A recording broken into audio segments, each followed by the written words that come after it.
Super COVID. It's here, everybody. The mutant strain. They're literally calling it super COVID. It's in California. It's in Colorado. And due to the overwhelming surge sweeping through the hospitals in California, they're announcing the lockdown is now indefinite. It's not just a lockdown. It's a stay-at-home order. People have already started losing it. A group of about 50 maskless people stormed into a store, furious. And so it seems like COVID's not going anywhere. You know, I know Trump said one day it'll go away. A lot of Republicans were speculating, as soon as, Joe Biden wins, then they're going to claim it's gone. Why would they?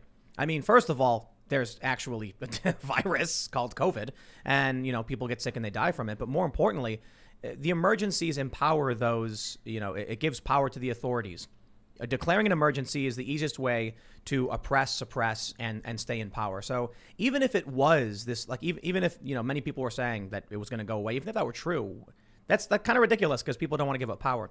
I think the reality is, though, there's a very serious virus. We got to take it seriously. But whether or not it makes sense to shut everything down, have the economy be totally destroyed, and cause this mass suffering, I don't believe that actually makes sense. We're trying to slow the spread. We did it as best as we could, but now more and more people are getting sick. And it's because we've always known. They told us, the World Health Organization, various organizations said, we can't stop people from getting sick. We can only slow the spread. Yet now here we are, California saying indefinite lockdown. We were told by the World Health Organization this could be avoided. Apparently it can't be. Or apparently people just, it's convenient for people like Newsom to say, you guys stay home so I don't got to deal with it and then I'll go out and party. And that's the problem. If there really was a very serious issue, assuming look, there's a pandemic, it's a very serious issue. The problem we have is our leaders, I say our leaders, but, certain individuals in office like Cuomo and like Whitmer, like Newsom, they violate COVID lockdown. So why should anyone take them seriously? Why is it that these elites, these political elites, are not scared at all, break their own rules? Even Dr. Birx herself from the COVID task force breaking the rules. So we're going to talk a lot about this, and we've got probably one of the best people to talk to about it. Peak Prosperity. You wanna introduce yourself more formally, I suppose? Sure. I'm Chris Martinson, Dr. Chris Martinson. I got a PhD in pathology, and I've been covering COVID nonstop since I first figured it out. January 23rd was my first video launch of that, and I've been just diving into the science behind it a lot. Now, and Peak Prosperity is your YouTube channel. It is, and it's also my website. And there we normally talk about where we're going in the economy. For years, for a decade, I've been talking about the Federal Reserve. I've been talking about monetary printing. I've been talking about oil, resources, all kinds of stuff, right?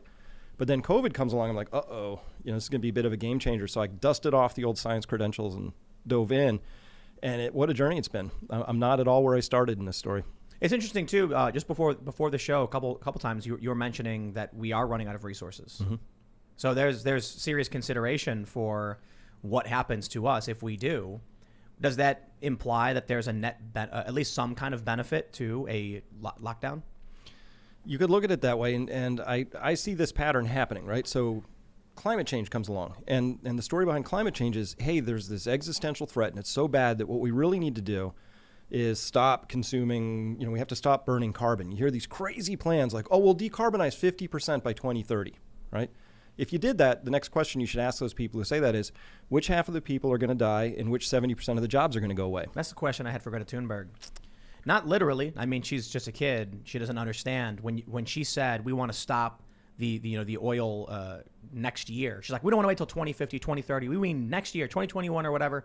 I'm like, well, I think the actual calculations from the World Health Organization is millions would die instantly. So we're going to talk about all this. Chris, great to have you. Luke's also hanging out. Welcome back, beautiful and amazing human beings. My name is Luke Radowski of the YouTube channel We Are Change. I am super excited about the conversation today. I think it's going to be a very important one. And Tim, it's not just California going under a full lockdown. It's also the United Kingdom that is now expanding its lockdown. And according to some government sources, they are warning that there is a high chance of a full national lockdown in the new year. So that's also breaking news happening right now that I just saw in the United Kingdom. Bro, this reminds me of Kingsman. I mentioned this before, but you ever see that movie Kingsman? Mm-hmm. The bad guy, Samuel Jackson, is like, climate change is destroying the planet, so we need all the people to go and fight each other to the death so that the planet survives. Like when you say that we're running out of resources, Then you have these massive lockdowns. I'm like, dude, they're already warning us that in the UK there's going to be food shortages. Mm-hmm. It's going to get crazy. All right, well, we'll save it. We'll talk about stuff. Ian, he's chilling. He's got a special Just spinning object. Me and my gorilla and this Primal Youth that Tim got me for Christmas. It's From Dr. Jones. Dr. Jones Primal Youth. Give it a spin.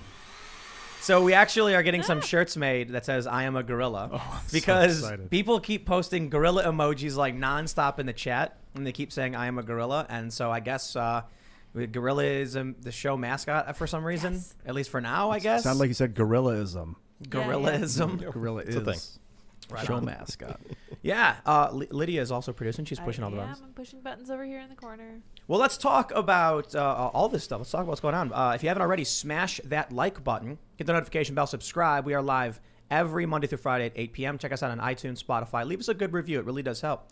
But so Luke, you mentioned the UK, but let's pull up this story from Fox KTVU real quick. Coronavirus surge swamping hospitals prompts indefinite California lockdown. All right, they're gonna have to get specific on that. What do you mean indefinite? You mean people are stuck in their homes forever? They say California's most densely populated area continues to set new death and hospitalization records and will remain under strict stay-home orders for the foreseeable future as another hospital filling coronavirus surge looms in mere weeks, public health officials said. LA County, which has recorded 40% of all COVID-19 deaths in the state, reported another 227 new deaths on Tuesday. Although the new daily record included reporting from holiday backlogs, the country's public health department also confirmed its highest number of hospitalizations reported in a day at more than 7,000 people, a nearly 1,000% increase from 2 months ago. California's top health official, Dr. Mark Galley, announced Tuesday an extension of the December 6th lockdown restrictions for the county and 22 others in Southern California and the agricultural San Joaquin Valley. The regions have about 60% of the state's population of 40 million and also have seen COVID-19 surges since the Thanksgiving holiday that have left hospitals struggling to find beds for emergency room and intensive care unit patients. Some hospitals have set up tents to hold ER patients, and one converted a disused cafeteria to handle patients. So they're saying indefinite lockdown. All right, the first thing is the constitutional question. How do you do that? That clearly violates our rights as American citizens. If people choose to go and assemble somewhere, they have a right to do so. The Constitution doesn't say unless there's an emergency. By what authority they have to override that? But then here's the other side of that coin. I mean, they're giving us some crazy numbers. We got super COVID now. Gavin Newsom is saying we got the mutated COVID strain. Shouldn't we be scared of these things? Well, we've been hearing about mutant strains for a while now. First, we heard it in the United Kingdom. Then we heard about it in South Africa. Then we heard about it in Nigeria. But also in April of this year, we heard about 30 other different strains of the coronavirus that happens. I think they're in Los Angeles, personally, facetiously speaking, I think they're just trying to make sure people don't escape before they all get taxed to death. And I think that's one of the but they're trying to pass that law where people get taxed even if they leave the state for a certain amount of years. Yeah, that you're still going to have to, because again, they've spent all their money and they're in a huge deficit. But I think it's pretty clear now. I think, I don't know if you would agree with me, Chris, that these lockdowns are kind of counterintuitive. Well, they're clubbish and ham-fisted, right? So here's what we've known for a long time. Listen, I'm not averse to the idea. You say we don't want to swamp our hospital systems. That's not good, right? Motorcycle victims don't get the treatment they need. Cancer patients can't go in for treatment. I get that. And real quick, you're a doc. You're a doc. You have a PhD. Yes, in a medical. I went to Duke University and got a degree in pathology. So okay, all right. Well, tell us what's going on. You're the expert. Well, if you're going to do a lockdown, first up, here's what we know. If I was going to draw a chart for you, I would say, you'd say, okay, who gets hit by this? Who dies?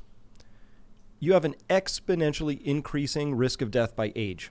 So if you were going to do a lockdown, you'd say, we're going to lock down the old people, right? Not the young people. The chance of dying from this, if you're under the age of 30, is minuscule, really, really tiny. So I think a lockdown is everybody. Why is it everybody? You would think that somewhere along the way you could say, well, let's be clever about this. Let's take the people with comorbidities. Let's take the people who are immunocompromised. Let's take the elderly, and let's keep them safe, right? That would be part one. If you just on the subject of lockdowns, which isn't even getting me on the idea that we still to this day, the NIH has 0 outpatient treatments identified. They just say, go home, and if you feel worse, come back, and if it's bad enough, we'll put you in the hospital. That is literally, as of this morning, what was on the NIH website. There's actually a good friend of mine got sick recently. I was talking to him on the phone, and they told me that they went to the doctor. The doctor told them they had COVID and just go home and deal with it. Yep. And they were like, I don't think I have COVID. Like, they thought they had strep throat, something, they've had before and they needed antibiotics for. But the doctor said, no, we're going to treat it as COVID. Just go home. And if you get worse, then, call back. And that was it. That's it. That's standard of care right now. And it's criminal as far as I'm concerned, because there are things that people can do. So for quick example, we've known since March, vitamin D.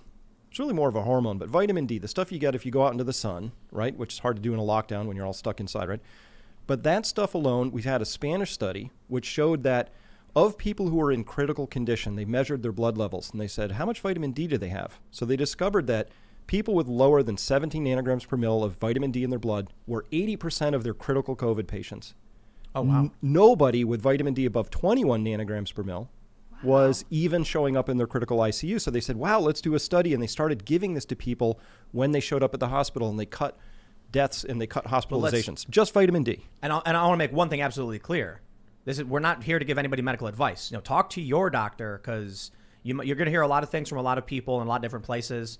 We've got serious criticism of Dr. Fauci now, because he's changed his numbers on herd immunity. He was the one who initially said, don't wear masks. Yep. So look, I'm here to say this. I don't care if you're left, right, up, down, whatever. It's your doctor who knows what's best for you. So take that seriously, and we'll give our opinions. Yeah, and do your own research, do your own homework. I mean, I personally decided to take vitamin D myself, but I know there's a chance of taking too much of it as well. Exactly. And I know that you should also get your blood tested to make sure that your levels are normal and not either too low or too high, because even if it's too high, it could be dangerous for you. And one of the big issues I think we see that it sort of exacerbates a lot of censorship is that people will go online and they'll learn about something, maybe even like vitamin D, and then they might take too much. That's why you got to talk to your doctor. Your doctor's going to know better than we will about you. So, but anyway, I digress. Well, even Dr. Fauci admitted finally that he's taking vitamin D on his own, right? But he said that to Jennifer Garner, so he might have been a little starstruck. He was on her blog, right? And she said, "What are you taking?" He said, "Well, I'm taking vitamin D." And so here's the person that people are nominally looking to the most, right? Yeah. What is the downside for somebody like that to say, here's what I'm doing, you might consider it too, but talk to your doctor? Yeah. And well, I want to make sure I pull this up. Dr. Fauci from CNBC.com is recommending vitamin D. So there you go. Yeah, he could have done that in March. He could have done it. That would have been nice. This was September. The scary thing is there hasn't been a conversation about health. There hasn't been a conversation about vitamins, about diets, about exercise, about sleep, about stress, about exercise. There hasn't been real conversations about things that actually matter that will have a huge, tremendous effect on what we're dealing with right now. That's fat shaming. Okay. Yeah. Okay. Yeah. And ableist. I made a video about the fatties today. People are going to like that, but I think it's important to bring up the reality of the situation so people understand what they're getting themselves into. It's a comorbidity. Yes. Obesity was a big factor. And obesity is dramatically going up in the United States. Some would say as a byproduct of the industry buying off the government and, of course, implementing a lot of policies that have been very hurtful. And it's kind of strange that now a government that absolutely what industry, though? I mean, we're talking about industries like Monsanto and the fast food industry and the sugar industry. When you look at their impact on the market, when you look at their impact on human life, you see a huge, I would say, in my opinion, a detrimental impact that should be addressed, they should be held accountable for. But the larger point that I was trying to kind of point to and make here is that we're kind of left in the dark. And we don't know what to do, because when you even talk about this stuff, you risk getting censored and banned, which is absolutely ridiculous. And you know why? The way the censorship works, it's not like there's a doctor at YouTube who's got like a checklist of the appropriate response, CDC guidelines going like, what did he talk about? He talked about, that's okay, we approve of that, we approve of it. No, it's like some 20-year-old dude going like, he's talking about medicine, like he's not a doctor, I'm going to ban this. Even when you are a doctor. Even doctors are getting banned. Yeah. Yeah, I know. You didn't you get hit or something like that? I did. I got a YouTube strike, and and you're not a medical. Are you a medical doctor? No, you're not. No. But you have a doctorate in pathology. Yeah, and I'm eminently qualified to read reports and analyze them. But in this case, all I was doing, there was a Senate testimony of a board-certified doctor who's in critical care, Dr. Corey, and he was giving Senate testimony. Basically, the headline of it is, I can't keep doing this anymore. Those are his words. And what he meant was he couldn't watch people come into his critical care pulmonary center and die because he knew they didn't have to, because he'd seen all this data coming in from all over the world saying there are things we can do. And that was his testimony. So I thought, well, let me review that for people. And that's all I did. I reviewed a board-certified doctor's testimony, but that was deemed medical disinformation. I think there's if I were to take like a simple if I was to assume the simple reason as to why YouTube is so incredibly censorious is that they're scared of the media. Because when this all started, when the Wall Street Journal smeared PewDiePie, then all of a sudden their advertisers just dropped off. And YouTube already is burning a hole in the pocket of Google, losing money. So they're just like, whatever the media says, we'll do. And so you get activists in media who will find any reason to accuse you of wrongdoing. And they've even removed, Rand Paul was giving a speech on the Senate floor on C-SPAN. YouTube deleted it. YouTube took the video down because, oh no, we can't have that. They're more worried about the negative public perception from media companies than allowing people to have this conversation, to hear this testimony. What was the Dr. Corey, you said his name was? Yeah, Dr. Corey. Pierre Corey. He was testifying to Congress. Is it? Mm-hmm. And that's not allowed anymore, I guess. So we're you know, I kind of feel like it's like, I don't know if you guys ever see one of those cartoons where they're on a mountainside, like driving on a road along a cliff, and then the car's like turning and the wheels are on the edge. That's what we're kind of getting into here. But you know, hey, whatever, so be it. Well, you saw Rand Paul's dad, Ron Paul, got a ding. He got a YouTube strike. Really? Well, it's I'm sorry, it's Ron Paul's son, Rand Paul. Ron Paul's the original. I know, Ron Paul, the original. Yeah. Original Paul, yes. The original. For COVID? Talking about COVID? He covered a Trump rally, and he also got dinged with medical disinformation as the ding. He's literally a doctor. Yeah, I know. He was an OBGYN, right? Yeah. I love it. What? And it's crazy, man. Breitbart filmed. This is amazing. Breitbart was certified as credible by NewsGuard, which is like a Microsoft-funded, news credibility rating system. But then they filmed a press conference put on by a Republican representative and some doctors, and that was deemed enough to strike them down as not credible. They didn't even say anything. They just filmed other people talking at the Capitol with a politician. But this is the bigger problem here that we really need to realize. The official line that they're going with keeps flip-flopping every week. Whether it's the World Health Organization or the CDC, they literally contradict themselves so many times and haven't come out with any concrete, legitimate information that has been consistent. I don't know about you, but I have a very hard time thinking that a government that never gave a damn about my health somehow now it's their number one priority. I think there's a lot of room to be skeptical here. But again, there's no consistency here. We don't know what the official line is because it keeps changing. I don't think the government cares about anything. I think there's one thing collectively that's on the minds of politicians and bureaucrats. It's what will I do that's over the line that results in torches and pitchforks. That's the thing, right? That's are the people going to protest and rabble? Because protests, mostly, I'll tell you this, nonviolent civil disobedience works, but I don't think they care anymore, because the way I described it, earlier this year, you're only allowed to say bad things. There's no conversation where we can be like, hey, we have good news. A doctor said these things. It's positive. It's upbeat. It's a light at the end of the tunnel. They ban you for it. They ban you for it. You talk about this country brought up these treatments. Oh, Trump is crazy. He's wrong. He's lying.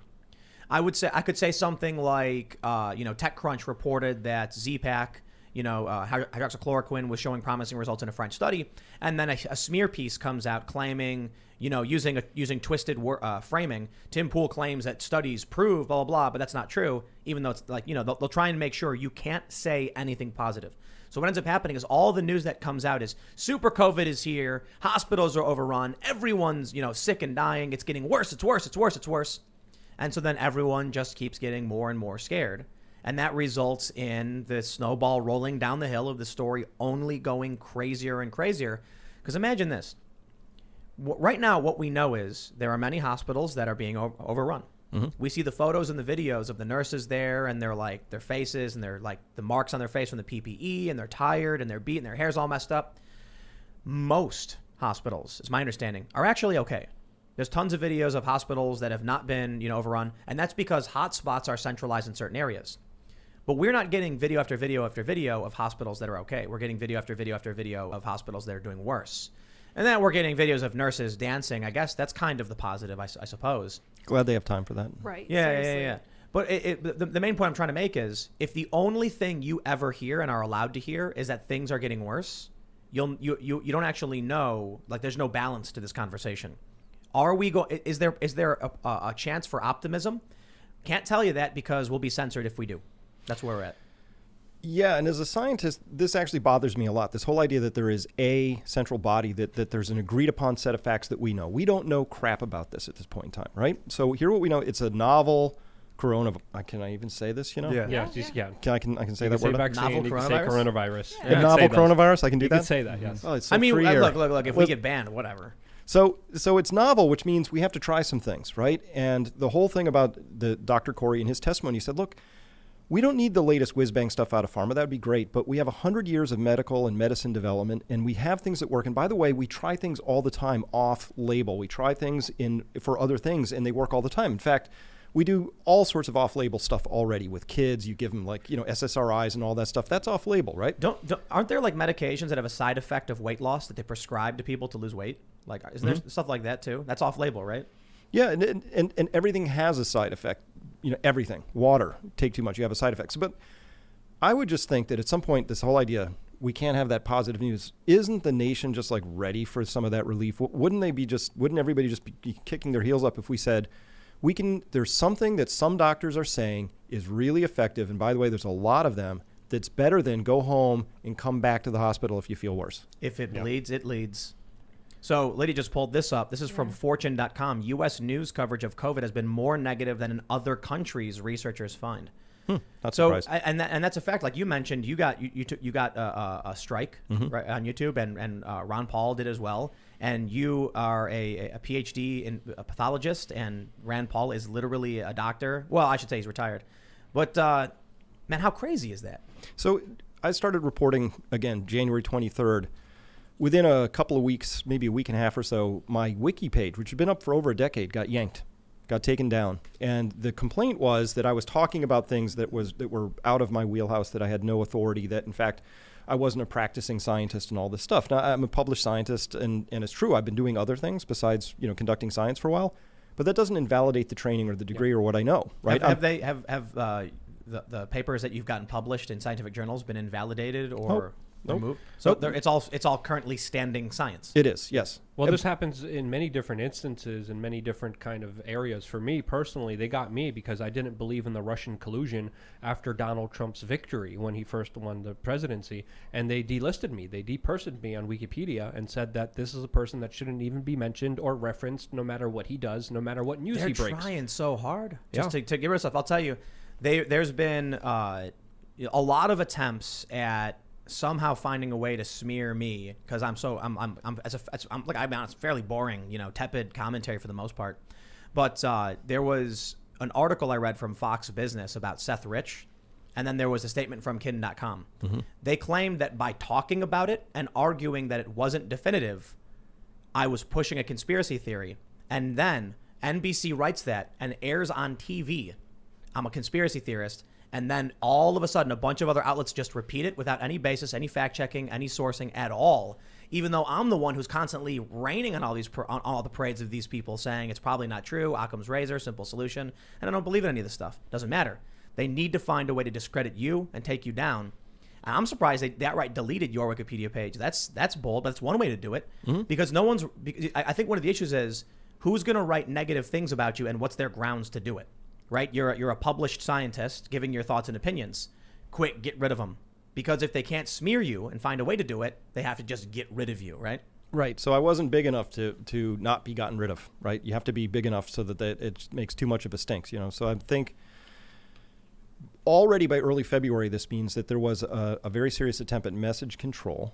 And my view was, remember at the time, like New York Times, Washington Post, they're all saying, oh, it's just the flu. It's no worse than the flu. And I was like, no, this is totally different. Here's some of the virology behind it. This thing has got a lot of keys into the human locks. And it's a little bizarre. And I was saying we need to take this really seriously. And at the time, I was totally in conflict with the WHO because they were saying, well, we shouldn't shut down travel. And I was just reading their own pandemic handbook. That's what I was sourcing from. And I was saying, no, that's actually step one. You stop travel. Of course you do. Even George Washington, when he was facing a huge outbreak of smallpox, first thing he did was he stopped people traveling to and from his army. Didn't he write letters telling people to get vaccinated too? They had some like that little stick thing that they could do. Yeah. Yeah, there was like a letter going around where George Washington was apparently like, get the smallpox vaccine. That was my first moment. I'm a scientist. I'm trying to share data. I think this is interesting. It could help people get prepared. I was telling people to get PPE, N95 masks way before they got sold out, all that. But then I'm confused. I'm like, how is the WHO getting like its own handbook for this wrong? And then my Wikipedia page gets taken down. And then I've just run my YouTube subscriber count was just skyrocketing, and it leveled off the day I mentioned hydroxychloroquine. It's been literally plus or minus 1,000 for 8 months. Wow. It's just flat at 365,000. That's the just way flat. It works, man. Yep. Well, we also have to remember during that specific time, it wasn't just the World Health Organization going against their own guidelines. It was also many politicians in the mainstream media saying it's xenophobic to stop travel, yes, that it's racist to stop travel. And then politicians told you to go to the Chinese Day Parade and to go celebrate to show that everyone's not racist. Come on down to Chinatown. Don't be racist. Yeah. So here's where this all leads us to, because, I don't want to, we talk a lot about the hypocrisy and stuff. It leads to people finally having enough. We got the stories from the Daily Mail. 50 maskless anti-lockdown protesters force their way into LA supermarket after California extends regional stay-at-home order indefinitely amid 1,000% spike in hospitalizations. They say police responded to calls about an unruly crowd at the Erewhon Market in LA's Fairfax district on Tuesday afternoon. Dozens of maskless people were filmed shoving their way into the store. The protesters berated staffers, demanding that they cover their faces. What? We just want to shop. We want to take our own precautions that we've been doing all our lives, and we'll all be fine, an organizer of the demonstration said. The incident came as Governor Gavin Newsom extended stay-at-home order in the Southern California region.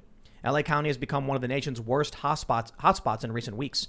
Hospitalizations in the county have grown tenfold in the last 2 months. So check out this photo. I mean, you guys can't see it, but for those that are watching, you can. It says a crowd of about 50 maskless anti-lockdown protesters shoving their way into a store.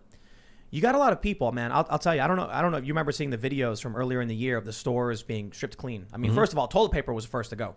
I think my favorite video was when everyone runs full speed and they're wrestling over toilet paper. It's so weird, man. Like, if you're worried, I guess they weren't worried about the pandemic. They're just worried about wiping their butts for real.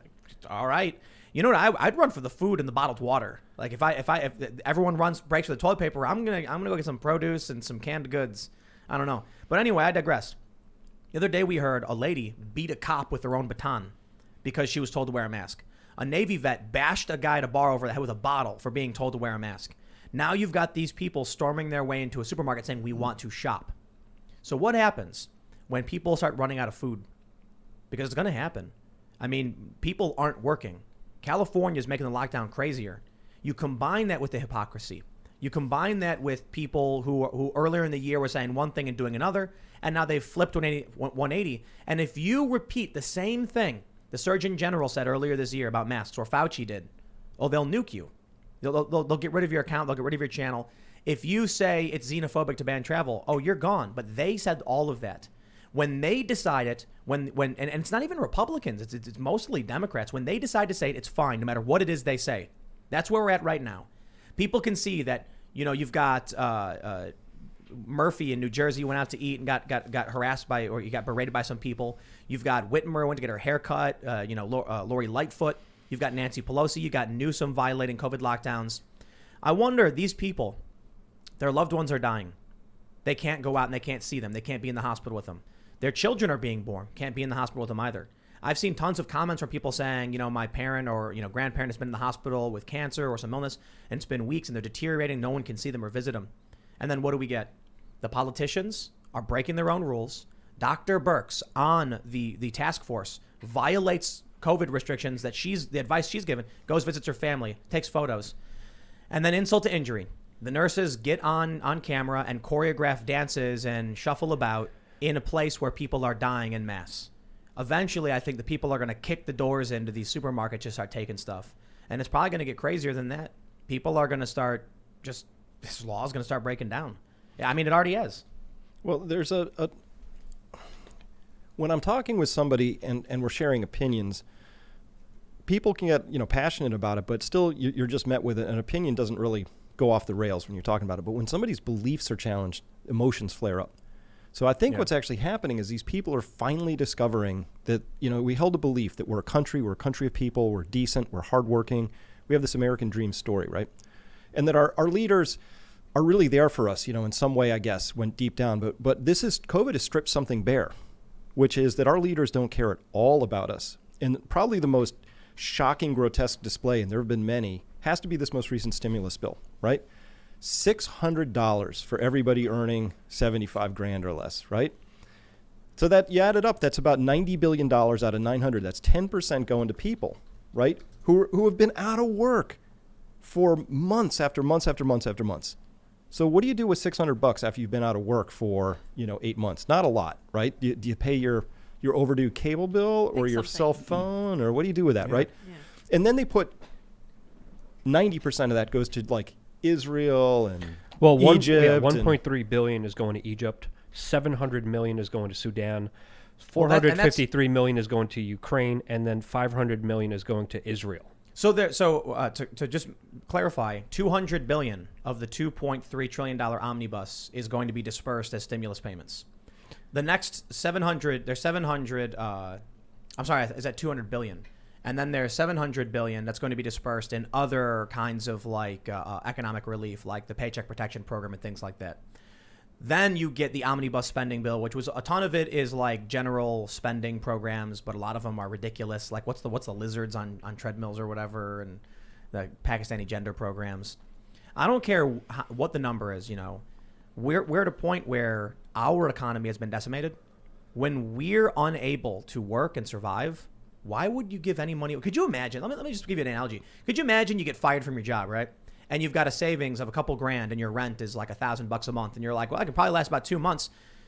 I'm going to give my money to my neighbor. He seems hungry. Or you're going to be like, I'm going to give away $1,000 of my money from my savings so my neighbor can take a gender studies class at the local college. Uh-huh. Who in their right mind would do that? When they said a 2.3 trillion we're going to get, does that mean that we are going to borrow 2.3 trillion from the Federal Reserve?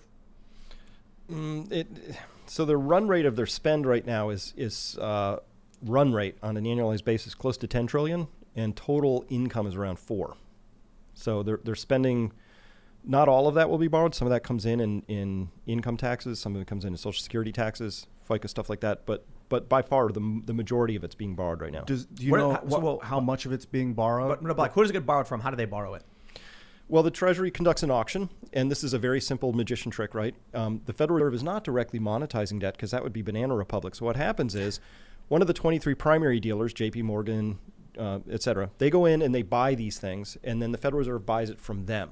And, of course, they take a little cut, a little skim, a couple basis points, they take a little vig. So that's how it works. But if you followed the action, the Federal Reserve is literally buying fresh U.S. paper the same day in many cases, right? So it's just one step to make it look like it's not what it is, which is the Federal Reserve prints money out of thin air and our government spends it. Yep. So Sounds like a Ponzi scheme. Well, so what's the long-term effect of that? The long-term effect is money is, let's be clear, money is just it's a social agreement. Mm-hmm. It's just it's a claim on something. There's, that the paper in Luke's notebook, we say is just paper, but this other paper has value, or these ones and zeros on this hard disk mean this, but not that over there. So money is just this thing that we all agree has value. The long-term effect of just printing is you take from everybody. Last time I went to the grocery store, first time I ever had a $500 grocery bill, right? And I could easily carry the whole thing, right? And they tell me constantly, there's no inflation, but I know there is. And my health care, which I have to buy as a small business owner, it goes up reliably 10, 20% every year. Let me tell everybody a trick you can do right now. Go on Amazon.com, select some electronics, put them into your cart, and then and don't buy them. Close the browser. Come back in a week. You'll get a notification. Happened to me. I was going to buy a tablet, and I forgot. Opened it up a day or two later, and it said price change, $500 to $650. Mm-hmm. The cost went up. To clarify how we're borrowing this money, so the U.S. government will be like, we're going to borrow $1 trillion from the Federal Reserve, but what they'll do is the Federal Reserve will loan $1 trillion to JP Morgan, or one of 23 banks, middlemen, and then the bank will loan it to the U.S. government? Not exactly like that. So the Treasury Department puts out, let's say, $1 trillion of Treasury bills, right? 3-year notes, 5-year notes, 10-year notes, whatever they are, 30-day bills. But they put $1 trillion out, and then people bid for them in these competitive auctions. Almost all of that goes to these big banks. The big banks are buying it with cash they have kicking around, most of which they got from the Federal Reserve, different mechanism. But that's real cash. And then the Federal Reserve takes real cash and wires it into their accounts and takes those assets, those debt instruments, off their hands. So the Federal Reserve is holding a bunch of U.S. Treasury bills? Yeah, a ton. Trillions. And Could we default on that? Not if you have a printing press. It's very hard to do. So this is what has really been running, and it's going to hit everybody really hard, and I think it's going to hit us really bad in the next few years, and it's a direct consequence of all this printing, and it's this. The Federal Reserve, my statement about them is they're what I call a reverse Robin Hood organization. They print a lot of money. The people who get their hands on it first, through something called the Cantillon effect, if you're closest to it, like if I'm the Federal Reserve, Luke, you're sitting there, and I print $1 trillion. You get it first because you're the big bank in line. You then spend that on whatever you want, and by the time it trickles out to the rest of the people, steaks are, $18 a pound and whatever, right? Because of that, what happens is you find that as a little person, your bank account, it doesn't buy as much anymore. Your purchasing power went away. But where'd it go? That's the where'd it go? That's the mechanism, the mandrake mechanism, the sleight of hand. So everybody in the nation, all 320 million, lose a little bit of purchasing power from their bank accounts, but it's an economic axiom. It had to go somewhere. Where did it go? If you follow the story, it went to the billionaires, the trillionaires, the elites. They got all of that. So that's why I call the Federal Reserve the reverse Robin Hood, because they take from the many to give to the few. And when you look at the purchasing... And that makes people pissed off. Oh, yeah, when they realize what's going on. Because sadly, a lot of people don't realize what's going on. And they're like, yes, government, give me my $600 or my $2,000 immediately. And they think it literally comes out of thin air. It doesn't. You pay for it in one way or another. Mm-hmm. Your children are going to be paying for it. And if you look at the purchasing power of the dollar from 10 years ago, 20 years ago, 30 years ago, you will be absolutely shocked to understand how fast the value of the dollar is going down. Even just recently, as you mentioned in the supermarket, I'm even seeing it, and it's scary stuff. I remember when I was a kid and a candy bar cost 40 cents. I know. Mm-hmm. Dude, I used to buy penny candy. Yeah. That was over a at thing. Alfredo's. Yeah. And then Pennies sell it mattered. for 5 cents in front of my house. Yeah, it works. Yep. Then they went up to 2 cents. I remember that. They went from 1 cent to 2 cents in like the course of a year, and then they were 5 cents. That's inflation. That's 100% So inflation. think about it this way. 500% The important way, inflation. the important thing to understand about this is, if you make $10 an hour with inflation, with this mass printing of money, we've effectively just lowered the minimum wage, basically, in terms of buying power. Mm-hmm. Of course, everybody's value is stripped, even the business owners.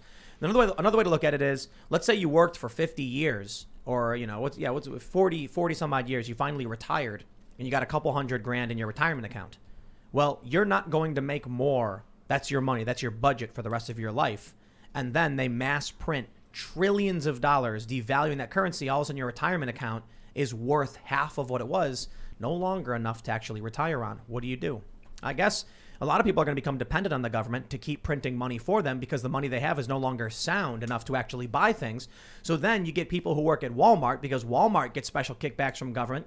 Walmart then pays their employees trash. Their employees then have to get government benefits, and around we go. But the government's not even printing it. It's the Federal Reserve, a private company's printing it for us. So, and then we give them notes of like, we promise to give you the money back, right? Mm-hmm. That's what these are. Yep. If we were to default on that and say, you know what, Federal Reserve, we can't, we're not, what would happen? Well, the whole system breaks at that point in time. The whole world. The whole world breaks. Yeah, the petrodollar. So it's not just we, the people, who are on the hook for those treasury notes, right? So we owe a bunch of those to China. China holds $1.3 trillion of them. There's about $7 trillion of U.S. obligations out there in the world. It's a big number. $1 trillion a big number. And this is the crazy thing. What that really means, and correct me if I'm wrong, that China has guaranteed access to U.S. labor, right? That's ultimately what the money would get them. Something produced or a service provided by an American, they're getting.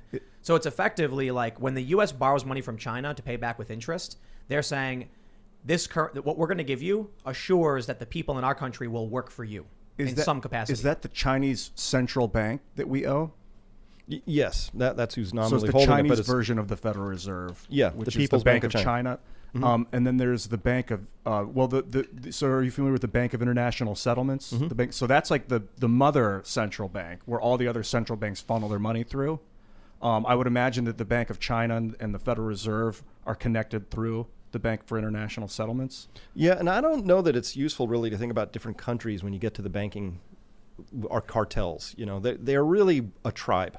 They hang out together, and I'm not really clear what the difference is between all the member banks at the BIS, and because I don't know that they have sovereign interests when they talk about this stuff. But is it really like how you just explained? They do things on paper to make it seem like it's legitimate, when in reality they just control whether you get access to resources or not? Yeah. So I give a lot of talks, right? And I've been in front of, I'm guessing, 10,000 different audience members at this point in time. And I always ask this one question. I say, particularly U.S. audiences, I say, how many of you ever learned about how money is created in the system?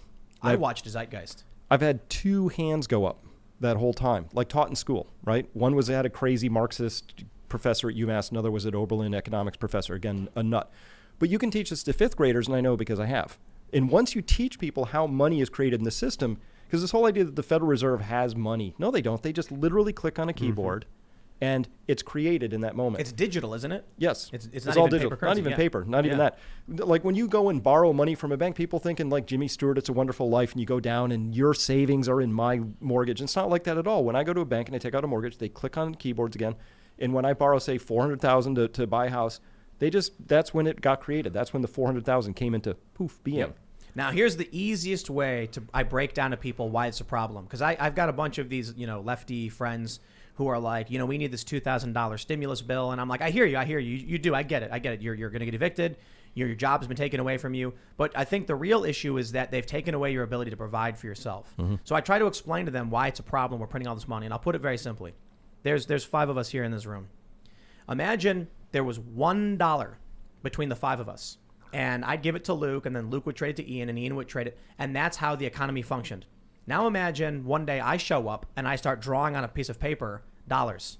I'm doing no work. I'm trading nothing for anybody. And I'm convincing all of you to give me your stuff because I drew a picture. That's basically what's happening. Yeah. We're all, as working people, doing something in exchange for a good so that we can provide for each other resources. And then the government basically comes in and says, ooh, I did work. Here's my money, too. And we go, oh, thank you, government. But they didn't. They just drew it on a piece of paper. Or they typed it on a keyboard and pressed enter. And we're giving away our stuff to people who aren't working for us or with us or trading with us. So we're using their money pictures, and the payment for that is we got to give them interest for it. What is interest in this story, do you think? What does that represent? A percentage of the picture. Like 1 for every 100. So to me, if you're the bank and you loan me that $400,000 mortgage and I pay it back to you, that money was created and it's given back. But where did the interest come from in this story? What does that represent? Well, what it represents is my labor over time. So over the next 30 years, if I have a mortgage, I borrowed $400, I might pay $800 back depending on the rate of interest. Where did that $400,000 come from? Well, it came from my hard work. But when you created that $400,000, what'd you do? You went clickety, clickety, click. Yep. That was the total work in that story. But me, I'm doing 30 more years in a garage and as a bus driver, as a whatever, right? So that's why it's never taught in school. Because once you learn that, you go, that doesn't feel right. It's one big Ponzi scheme with these individuals providing absolutely no value at all. Banking, Wall Street, they're the only industry that literally is the only people that don't actually produce something of a service, don't actually produce a good. They just literally make it out of thin air by pressing buttons on a That's computer. absolutely wrong, Luke. You are wrong. They provide excellent source material for movies like The Wolf of Wall Street. Okay. That was a great movie. It was awesome. It was awesome. With Matthew McConaughey and he's pounding on his chest. That was awesome. See, if it wasn't for these guys, would we be entertained? They used to execute bankers for charging interest. They called it usury. It was a capital crime to commit usury, which was to charge interest on the loan. But you know, when did that change? Look, honestly, I think 1700s, 1800s, or something. I personally have no issue if I've got $10 and I say, okay, I can front you the money now, but I want back $11. I mean, if I'm actually giving you and taking that risk, giving a flat interest rate is different than a compounding interest rate. Saying I want that back plus 10% is different than saying plus 1% every month until you pay me back. Well, look, if I think if someone enters into a contract, it's their choice.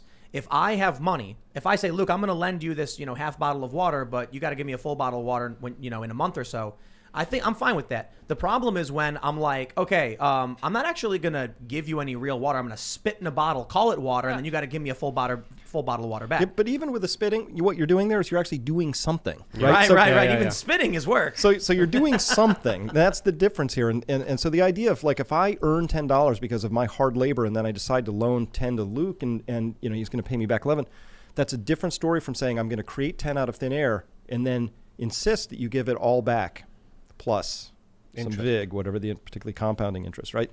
So that's the game. And by the way, that game is going to unravel in everybody's lifetime here. Mine, yours, everybody. This is the story that's coming apart because it made a lot of sense in a time when you could just continue to grow exponentially forever. That's what we've been doing on this planet. And our money system is no different. It's just compounding, more and more and more debt. Now it's kind of on that steep phase. You know, you look at pull up a chart of like U.S. government debt. It is frightening. I've got St. Louis Fed.org's economic research money stock. Have you seen this? Yeah. It just goes up, and then look at this. Yep. In 2020, it goes from, you can see, at the beginning of the year, it just skyrockets. Billions of dollars jumps from 4,000 to 7,000. So it's like $4 trillion to $7 trillion, right? Yeah. But that increase, that's a 66% increase in 12 months. So all the money used in this country 66% in 1 year. Because the last time we talked about it was at 35. No. Yeah, Now they're printing more. There's more. This is M1 you're looking at probably, Right. which is M1. demand. That's checking, savings plus currency, right? But think about that. Every dollar created in our country was about $800 billion up till before the first great financial crisis, right? Every bridge, every war fought, every school, everything took $800 billion of money stock creation. Then they doubled that in about a year.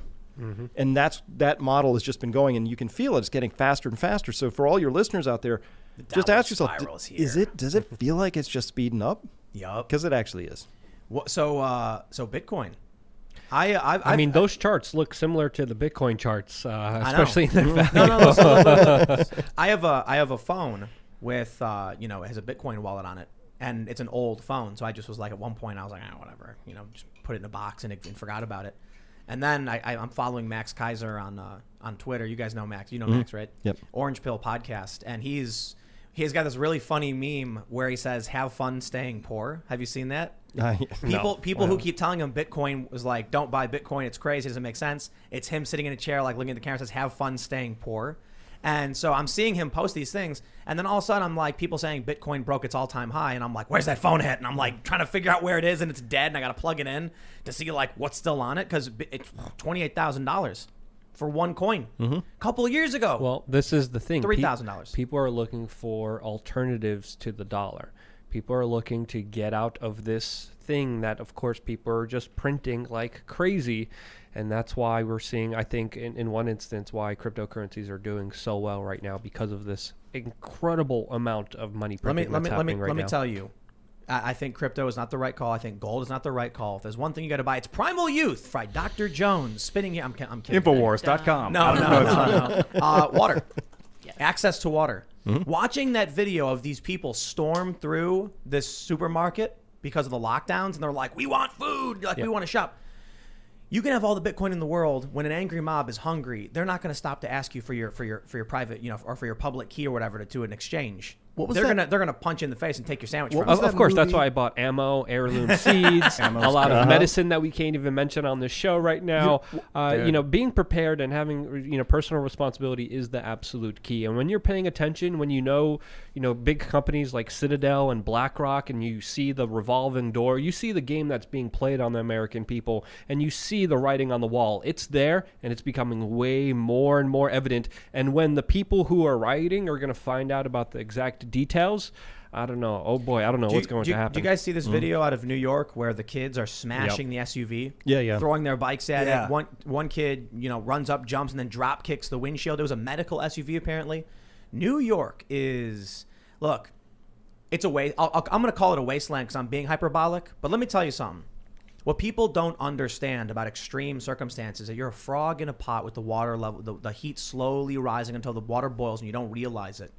Think about what you were doing in New York a couple of years ago compared to what you can do in New York now, and you might be like, oh, that's kind of crazy.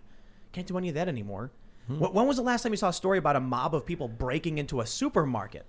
New York City there's street races at night now. I'm seeing these videos of people just speeding through the empty streets. Yeah, crazy. And then driving around Manhattan because it's a wasteland. And I look, obviously it's not a desolate, a post-apocalyptic Fallout, style, junkyard or whatever. Yeah. There's people walking around living their normal lives, but in many ways it's a fraction of what it used to be, to the point where these kids can ride around with their bikes, smash windows, and just there's nothing anyone can do about it. It's But like, that's happening now. What's Right. going to happen when the value of the dollar goes even lower? Well, so this when there's a whole bunch of unprepared people that don't have resources, that don't know what to do, that don't have a plan, are stuck without any of the important things coming in. And this is what I'm saying. If right now in New York, teenagers on bikes can just attack an SUV and you get away with it, and we see people just driving around Manhattan, it's lawlessness. What do you think happens if the police can't handle what's going on right now? Ruffian teenagers smashing a car. How do you think they're going to handle pockets of 50 to 100 people in different parts of the city smashing their way into supermarkets screaming, "We want to shop, we need food"? The cops are going to go, "Oh, can't do anything about it, sorry." If they can't handle this now, you do not want to be in a city like that. I can't believe there are people who are staying there too. And they I didn't know a lot of handle them. it. They didn't handle it in during the summer of this year, during the Black Lives Matter protest, when they were just standing around, not doing anything, having their little protest against actually doing their job. So when it came to when the people needed them the most, when there was rioting, when there was looting, when there was actual violence in the street, they literally just stood back and watched everything happen. Yeah, they did nothing. So I think we're getting dangerously close to that point where, I was talking to my lefty friends, trying to explain to them the problem of mass printing. What they nearly doubled the money supply, or a 66% increase? That's crazy. And, we did a segment about it, and we got a ton of views on it because people are like, they're seeing that spike in the money stock, and they're like, what does that mean? That looks scary. Like, because you have all of this 200 years of slow and steady increase, and then boom, straight up. Yeah, But just wrap up my point real quick. Talking to my lefty friend, I bring this up and I'm like, what does that mean for you? I don't know, $20 for a gallon of milk, $15 for a gallon of gas. At some point, right? If the money stock has just doubled, the inflation's coming soon. Read your history, man. Read about all these countries where the hyperinflation happened and the mass printing of money resulted in people shoveling bills into the dumpster. What you were saying. So I agree with all of that. And this problem definition that we're up against. I mean, it's so first up, that chart, seeing the M1, the money supply just spike. Listen, keep a journal. I mean, this is crazy times. Right? I mean, this is the hard part. I want to shake people by the lapels. I want to slap them, airplane style. Wake up. Because this is insane what's happening right now. It's literally insane. And if you can't decode the signals, this is an easy signal. 66% increase in the money supply. Trust me, we're going to get people like, well, when's this inflation going to show up? I'm like, it's already here, but the inflation goes where the money goes. So they printed all that money and they mostly gave it to rich people. So what do rich people like? They like jewels, art, yachts, Gulf Streams, trophy properties, stocks, and bonds. All of those are through the roof right now. Yep. We're seeing all of that, the pricing on that, if you can even find a lot of this stuff. So you held up water. This is a company t-shirt. We're all about resilience. And so the problem definition side is like, yeah, this stuff is happening. How much convincing do you need? Once you're past convincing, what do you do about it? Yeah. That's what we need to be talking about. It's like, what do you do about this? Because already where I live in Western Mass, all the properties got snapped up. Just a fraction of a percent of people leaving New York and Boston said that was enough to kill our real estate market. Yep. And when I get a lot of questions specifically with people asking me, when will the Great Reset happen? I'm like, it's here. It's here. It's happening right now in front of our very eyes, and no one's even paying attention and realizing that it's the largest transfer of wealth is happening right in front of their eyes. John Kerry came out. He has a big position inside of the Biden administration. He came out and said, of course, the Biden administration is going to go along with the Great Reset. We're going to implement it quicker and faster than anyone could even imagine. But people forget we're here. We're at this juncture right now. The Great Reset people, this is, Klaus Schwab and the whole Davos crowd, the World Economic Forum. One of their key catchphrases they've been marketing for years is build back better. Build back better. Yep. Build back all better. Across Europe. And they had it recently. We saw Trudeau out of Canada and Boris Johnson and we got Biden talking about it. But the funny thing is, if you go to the Biden-Harris transition website, it doesn't say BidenHarrisTransition.gov. Their website is literally buildbackbetter.gov.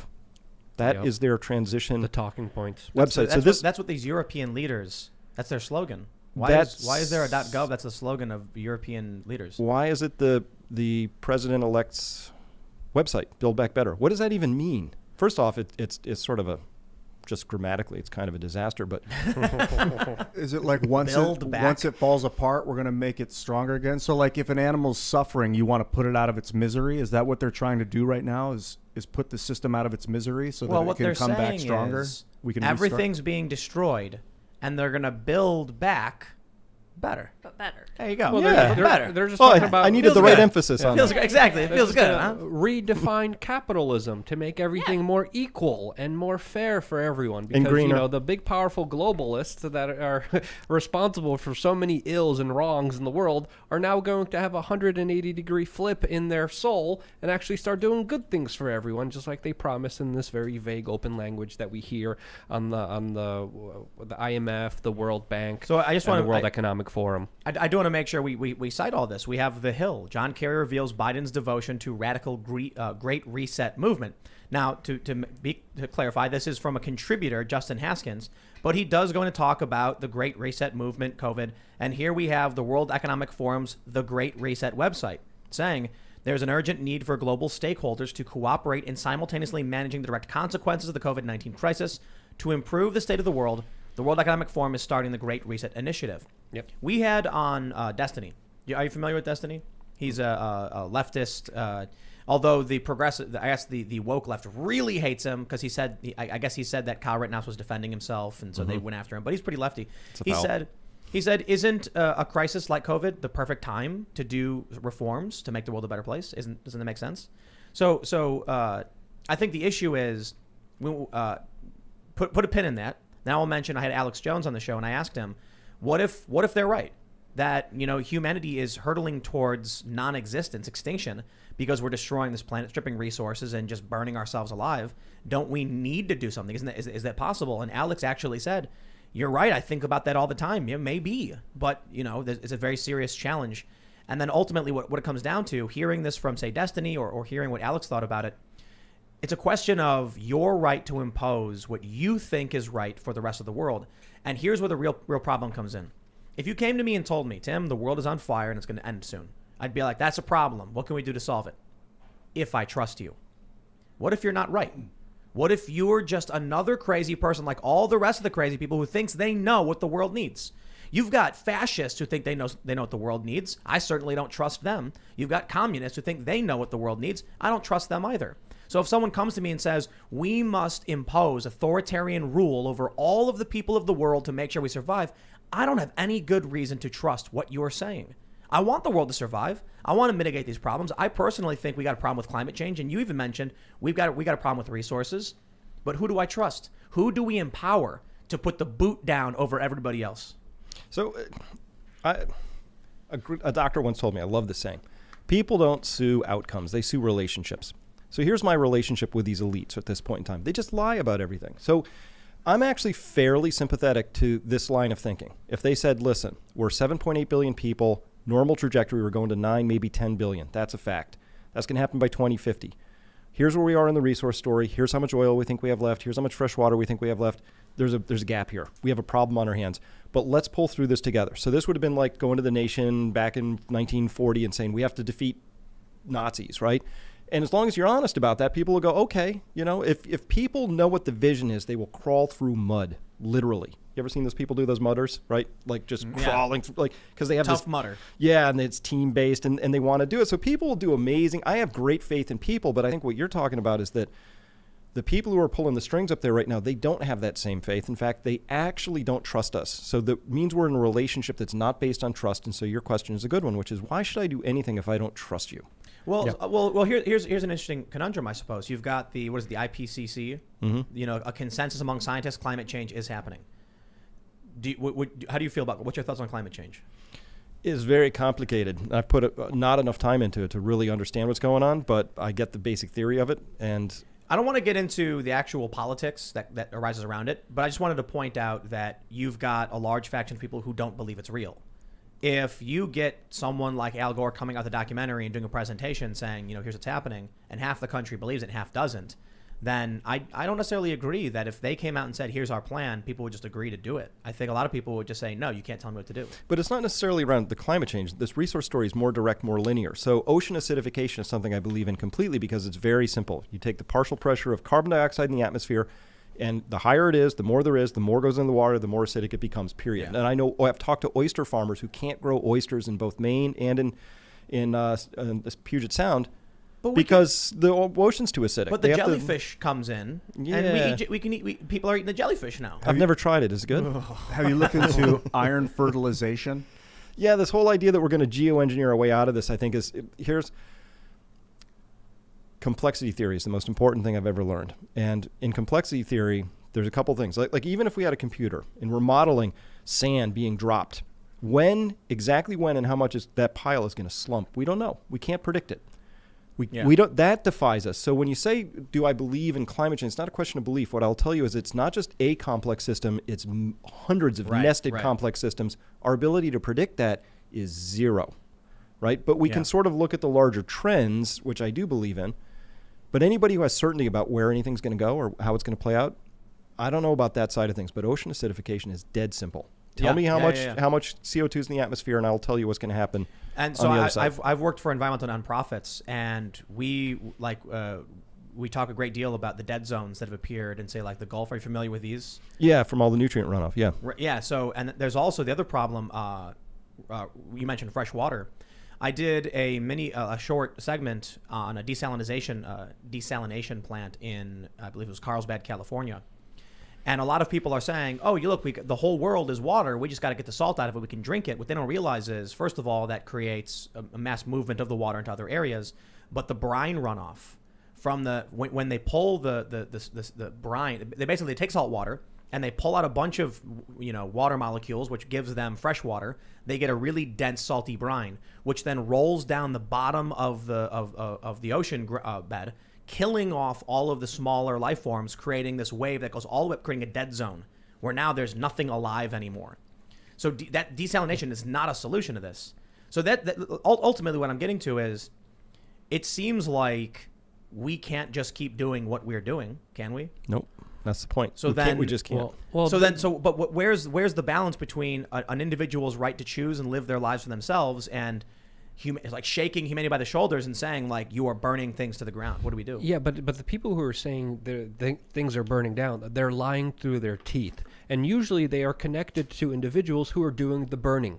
So when we look at the actual pollution, when we look at the actual issues that the Earth is facing, whether with natural resources or not, or some of the studies that manipulate the data to highlight that maybe it is declining, maybe it's not declining, a lot of this is contrived by organizations that benefit from this, that get more power and control by you believing some of these things, and then they extort it to get power, taxes. They wanted to do a carbon tax on individuals. CNN, again, lambasted individuals for eating meat, and they're saying because of climate change you're going to have to eat less meat. Meanwhile, they're not even talking about the multinational corporations that are mostly responsible for the quote carbon emissions that are going on there, and they're shifting the blame on the individuals when they're the ones creating the problem that they magically have a solution to that we have to go along with. That's crazy. I think a really good question that needs to be answered is, when you look at Greta Thunberg, she complains about the US and Europe, and she ignores China and India.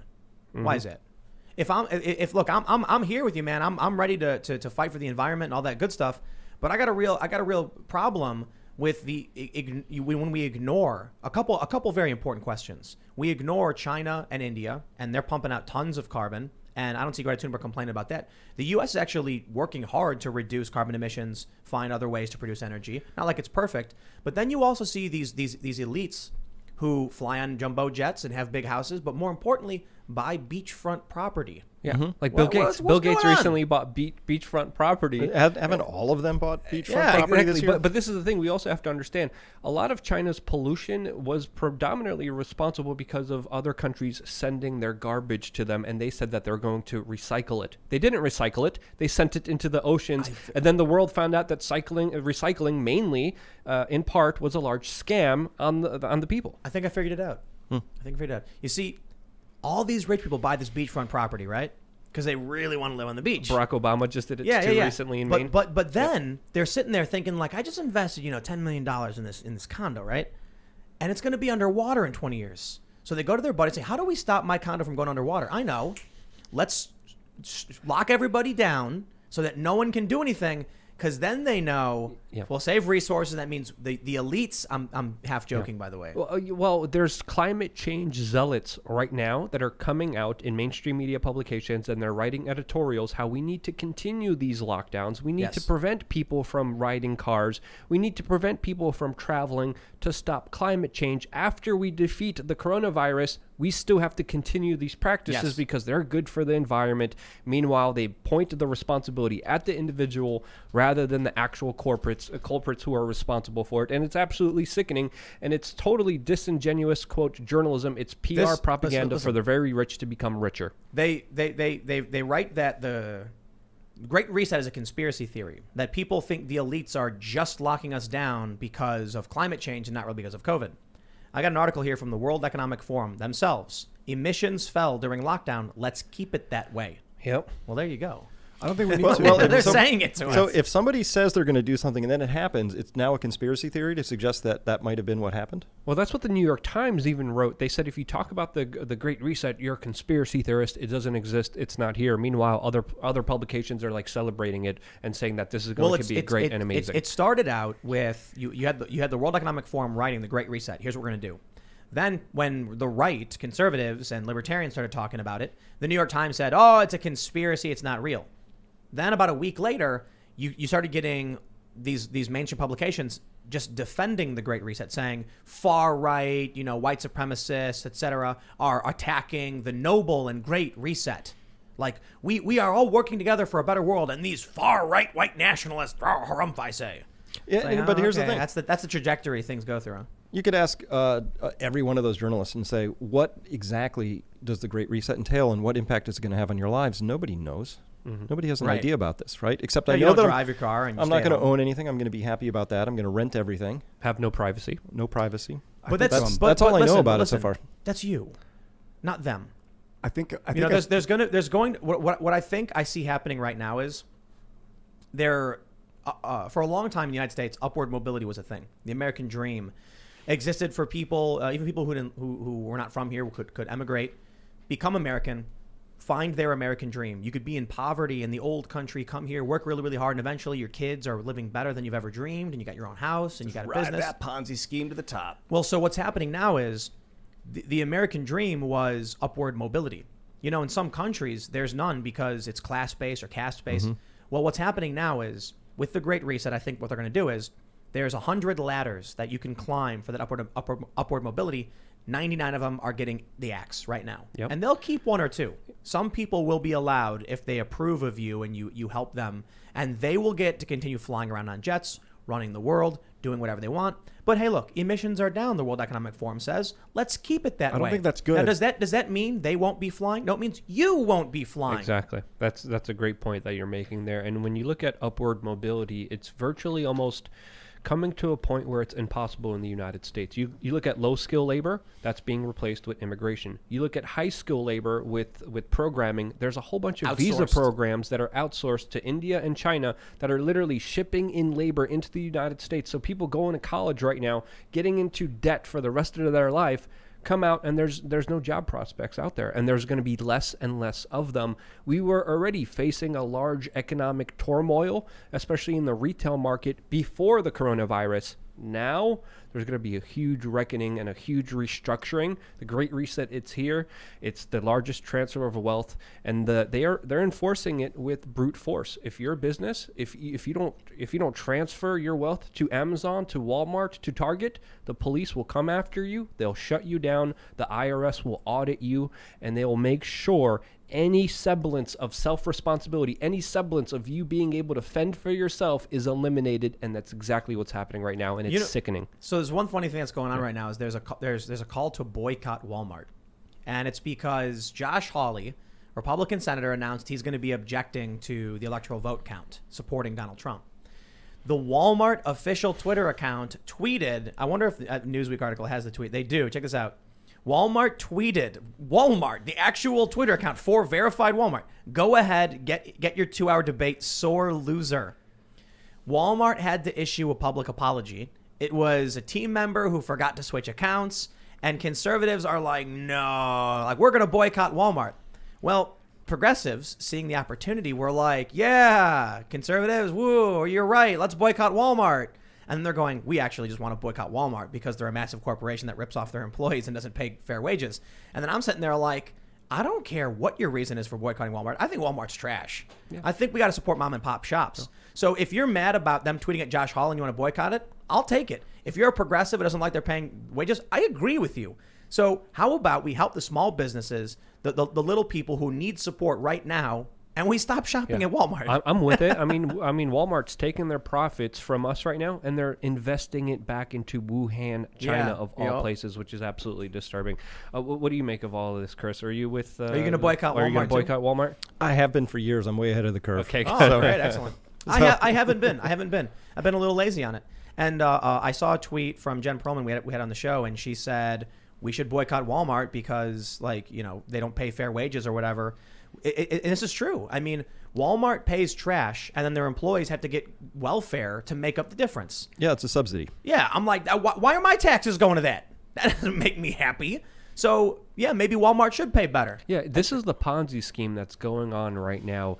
Many people aren't being paid a living wage, and they have to go on government assistance, which, of course, is paid for through the tax dollars. It's another subsidy that they're receiving, which is an unfair advantage than anyone else in the business field. This is not a free market capitalistic society. This is a society by the rich for the rich when they have socialism. Even these living wages are money from the Federal Reserve that are not sustainable. We got to pay back with interest. It's completely there are no living wages right now. Let's say living buying power or buying value for the moment, but it's not sustainable. No. I'm not talking about the Federal Reserve. I'm saying people need to have a way to sustain themselves with proper buying power, and the Federal Reserve strips that away. That's the problem. I agree with you.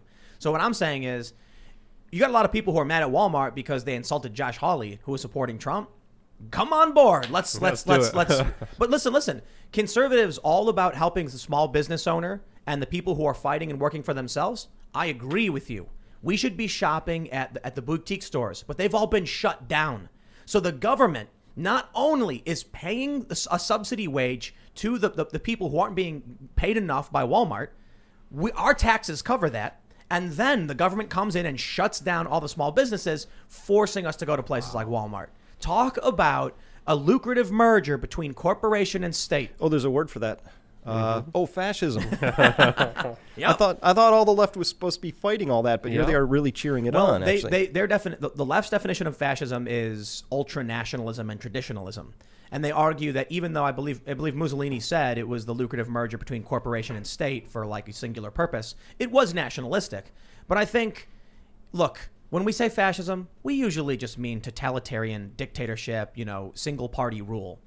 And why are we left and right? We got to come together and let's, you get left over here and the right over here. We all crack beers together and realize for different reasons we're mad at Walmart.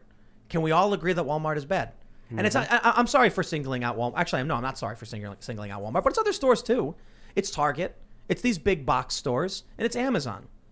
Amazon's so easy. Whenever we need something, it's like I can just go to Amazon, boom, it's there, and it's Prime, it's delivered. We got to go back to supporting people. Mm-hmm. The problem we have right now, money is being siphoned away, a transfer of wealth. It's not just happening because of COVID and the lockdowns. Everything that the left has pointed out, referencing that Walmart doesn't pay enough, so their employees go on welfare, and then our taxes pay for those people. That's another transfer of our wealth to a massive corporation. Yeah, I'm not cool with that. Or individuals like Jeff Bezos. I was about to say, can we please do Amazon too? Because they had 1.5 billion items that were delivered just during this holiday season. They had a 50% increase since last year's holiday season in the amount of people that used them. And this is a company working on the latest and greatest police state technology, quantum computing to break encryption, artificial intelligence. They're working with the CIA. They're working with the Pentagon. If there ever was a legitimate threat against your civil liberties, against your freedoms, against your economic future, it's Amazon. I got all these things on Amazon. The Gorilla 2 and the Crystal Ball and the Plasma Ball. Yeah. I think I got this glass on Amazon. It reminds me this thing too, maybe. It reminds me of Idiocracy, where Costco is just this massive multi-square mile building where like people get lost inside. Dude, it's incredibly convenient when they can drone deliver things through the stratosphere. When we're going to be able to drone ship materials like into the desert. Because we're just launching these drones. It's going to be the way we're supposed to live. I just don't like one guy owning that. And I don't want to seize the production, but maybe there's a better way to decentralize the ability. This is why I'm all about mixed economy. I don't like the idea of here's what I don't like. I don't like when the regular working class person loses their rights to figure out what they need and trade as they want. And that's what you get with full-on socialism or communism. When the regular working class person loses choice. I'll tell you what I really, really don't like. I don't like Jeff Bezos extracting value and destroying mom and pop shops. I don't like big box stores setting up next to a boutique, shutting them down. I don't like Starbucks setting up next to a small town mom and pop coffee shop and then dropping their prices to gut them out. And then once they're gone, cranking the prices back up. Well, that's a problem. What's at the root of all this? The job It's economy. obviously capitalism. I say, you know what? The workers of the world, I'm kidding. It's the job economy, right? What do you think it is? It's money. It's just money. It's like this old biblical sort of understanding of mammon, right? So mammon comes out and confuses people with his shiny baubles, and people do crazy stuff against every principle they have. We have corporations right now that will do anything for that bottom line. Anything. Yeah. So one of the things I track is insects, birds, all this stuff. I'm kind of an outdoor guy, right? And they're just plummeting. They're in decline. What birds? Birds, massively. Birds aren't real. I'm kidding. Somebody was posting in the chat over and over again. I know. I don't know what that was about. Didn't take. That was a failed meme. It did not launch. But no, there's a subreddit called Birds Aren't Real, and they go at it. I know they keep trying, but the capital T try. It's painful at this point. So let's keep moving. But so what kind of birds are you tracking? All of them, all the migratory birds at this point in time. They're in huge decline everywhere. Wow. They just had this massive Sparrows. buy-off that just happened just this past week in White Sands in New Mexico, all that place where they were trying to migrate, but they just couldn't make it. They just fell out of the sky dead. Sparrows? All kinds of things. Everything migratory. Really? Yep. They were falling out of the sky. Mm-hmm. Why? Just getting emaciated. They're out of food. So the insects are all gone. Oh. Yeah. So I'm old enough. You guys might not know this, but when we would go on family trips, right? You get in the old Woody station wagon. No seat belts. It was that kind of an era.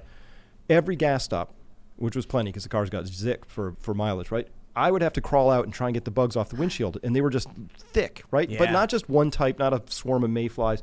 There's grasshoppers and dragonflies and big things and little things. You don't see that anymore. Yeah. I now drive hundreds of miles over the course of the summer and might get one bug. And it's not because my car's aerodynamic. They just aren't there. We got spider crickets here. And we're doing that. Things? Yeah, those things are nasty. they're a little scary, right? And we're doing that because we decided to switch to a new brand of pesticides called neonicotinoids. And we did this because it's just a little bit cheaper, right? Yeah. And they get to sell a couple $2 billion worth, but we're taking out the bottom of the food chain. So the larger story around the same story as Walmart, the theme for me is we have to get back in right relationship with ourselves, with our workers, with our biosphere. Like if we don't get this relationship thing right and we keep going spiraling down this great reset, control everything, I think it ends badly.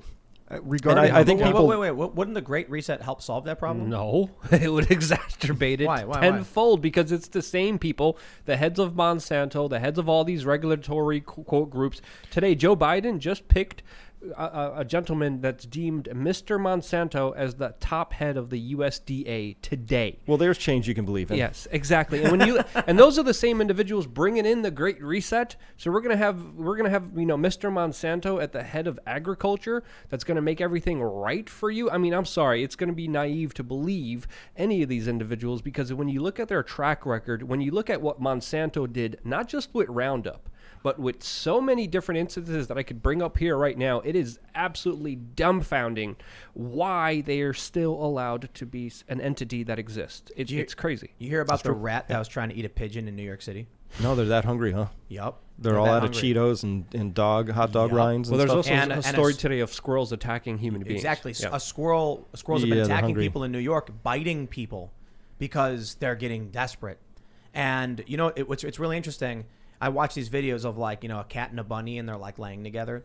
And because they're well fed. Exactly. I was reading why is it that we claim that dogs and cats hate each other? And in reality, you'll see a video of a dog and a cat laying there and, fat and happy. Even for a lion, you can have a lion and a small little pig or something and the lion will leave it alone because they're well fed. And they don't want to waste energy fighting. Fighting is dangerous. It's scary. If they get free food from somewhere else, they got no reason to do it. Now we're seeing a rat fighting a pigeon and some dudes swinging at it. But now squirrels are attacking human beings desperate for food because when they have no choice, they would rather fight you even though they know they're going to die because they're like, I'm going to die anyway. You're making me think about humans, man. That's how humans are too. Yes. Exactly and so the what same. happens when this lockdown carries on longer and longer and people start smashing their way into these businesses because they have to eat or drink water or something? That's not we need to figure out a better Don't way. want to be in a city right now. Yes, that is a recipe Further and for further away. disaster. And what you were just talking about, I mean, it's something that I also observed this summer driving around in the United States. I was like, why aren't there a lot of bugs in the windshield like there used to be when I was a kid when we had road trips? And there's none, and it's terrifying because when you look at the kind of ecosystem, it's being interrupted. It's being interrupted in record levels that are going to have a huge impact. So when I talked about those complex systems before, here's how they work. Yeah. You mentioned jellyfish. There's a great story about this, right? In the Adriatic Sea, they had sardine fisheries for thousands of years. And finally, they just overdid it. Just, mechanized trawlers, GPS, you start 6 inches from where you left off last Tuesday. Nothing, they scraped the ocean clean. And once the ecosystem said, oh, there aren't enough fish and the jellyfish could get in a toehold and then they took over, they now have a jellyfish ecosystem and nobody has a clue how to undo that. Well, because it's like the marble went out of the fish bowl and went over into the jellyfish bowl, and that's where it is now. And this is going to have a huge effect on our food industry, and people don't even realize this. Do you know about the mussels in Lake Michigan in Chicago? It's an invasive species. The zebra mussels, you mean? Yeah. Is that what it was? Yeah. We had those in the lake that I went to. Yeah, it just starts spreading like crazy, invasive species. So listen though, if all these bugs are gone, and we have these acidification and dead zones, and now they're saying that because we've locked everything down for a year, that CO2 levels have dropped and emissions are going down and stuff like that, won't that help solve a lot of this problem? Won't that help insects come back and ocean life come back? Up to a point. The work I do in the world is about this. We need a new narrative. So we live by stories, and we had this story that was running for thousands of years. Stop me if you heard it. Be fruitful and multiply. Right? At a time when that story came out and they were like, this is a kick-ass story, we need to use this. It's because, there were basically a few million people on the planet. We're at a different part of this story. And I think that's what the Great Reset people are wrestling with. I think they're doing it inelegantly. I think they're doing it, a little bit duplicitously. But we need a new story that says, how do we live within our means? How do we live within our ecological budget? Because what used to be, you could just sort of overshoot that and who cares, and it always bounces back. But now it's not bouncing back. And that's what people are feeling. I think because we evolved on this planet through billions of years, that we can feel that on some level. And I think that explains why people are so anxious right now, because we're kind of destroying the place we live on. But I don't think we need to be put in check. I think they need to be put in check, because when you look at the ones most responsible for pollution, when you look at the ones most responsible for pesticides, they are the ones who are responsible. Yeah, but so that's why I don't trust their hold solution. on. You were just mentioned, like 73% of Americans are fat? Either obese or overweight, according to a new report that just came out. I'll look. Yes, we could all be better. Of course, I agree with you. No, but listen, I think the problem is twofold. You've got massive corporations that are pumping out carbon emissions, and I see this from the left. They say, stop demonizing the people. It's the corporations that are responsible for the majority of the pollution. Predominantly, yes. Yeah, but it's the people who are buying and demanding that the corporations Not just continue. them. When we're talking about Monsanto, these are people that leveraged government at almost every element to get an unfair advantage to do whatever the hell they wanted to. Yeah. And it's not a free market competition. No one said, hey, I really want to support GMO seeds now. I really want, Frankenstein to go into the laboratory and build some gene splicing between pigs and tomatoes. No one voted for that with incentives. Is that real? There's a lot of gene splicing, Pigs a lot of and craziness going. Yeah, I mean, you got to look up the direct references, but there is crazy gene splicing experiments that are being done. Remember when Homer Simpson spliced tobacco and tomatoes together? Yes, I remember that episode. And then for some reason, the tobacco inside the tomato was already dehydrated. Like I was like, what is up with that? Well, cook it? there's things that, of course, people never voted for, and there's many ways you could vote. You could vote with your dollar. You could vote with your attention. By watching this podcast, you are voting with your attention, and it's a huge way to incentivize what you want. And I think I agree on that element, that we as human beings need to realize every decision we make does have an impact. We do ultimately matter. We are the change that we want to see in this world, and if we're not doing good, we're not prepared, we're not responsible for ourselves, no one else will be. I'll put it simply, man. Look, I am so on board to save this planet. We're talking about ocean acidification, climate change, the birds falling from the sky, the bugs are gone. I'm getting scared, right? And then I'm like, all right, Obama, tell me what to do. And he's like, well, I just bought a boat and a big $30 million mansion on the beach. And I'm like, okay, you're clearly not taking this seriously, dude. Like, what am I supposed to do? Right, you remember after An Inconvenient Truth comes out, right? And scares a lot of people, and you get to the end of it, and it's kind of like, well, maybe you should, maybe you should like put some compact fluorescent light bulbs in. You're going, how does this connect? But so I actually go to the website. I'm like, okay, what is he up to, Mr. Gore? And then you find out he has 6 homes with a collective 60,000 square feet of Private not jets. him, not him. It's not about him and all that. But the reason I'm really excited to be here is because I think the problem definition is great, but this is where the new story comes in, and there's all these young people in particular. Every revolution starts with young people, right? I feel like the Great Reset is really just a lot of older people, saying, here's how we have to hold on to this, keep it all stitched together. But there's young people farming in ways that are regenerative. I've seen people at scale, building soil in ways where everything comes back in natural abundance. So it's not that we can't do this. People are like, oh, without Monsanto, how would we feed the world? The truth is we can. There's models out there, but we're not doing it. I think, and we should be. I think we got a great glimpse of this when the leftists took over the autonomous zone, and they had their LARP farm where they were throwing down cardboard and trying to put How'd that work out? It didn't work out. Didn't go out. But one thing that you were advocating for was for individuals to learn how to farm, how to be sustainable to themselves. There's many benefits to this, and it's something that I've been telling people to do as well, and I think it's key, and I think it's crucial, and I think we're reaching a point where it might be even essential. So. The great reskilling. I think that's the great movement that's coming. Well, let me great ask you, reskilling. Graphene is going to change everything. Are you familiar with it? Graphene? Yeah. That could. They figured out last year how to print graphene from carbon dioxide by depositing it onto copper and palladium with hydrogen turned into oxygen. So it's going to come to a point where we're harvesting too much carbon dioxide and we're competing with the trees. We're going to have to build an industry for the 21st century that works in tandem with the trees so that we don't use too much of it. I just bought these graphene composite batteries. They have 2.5 full cell phone charges, like external batteries. They charge in 15 minutes. That's crazy. Yeah, the 21st century, it's the new steel. It's going to change everything. I mean, it already has.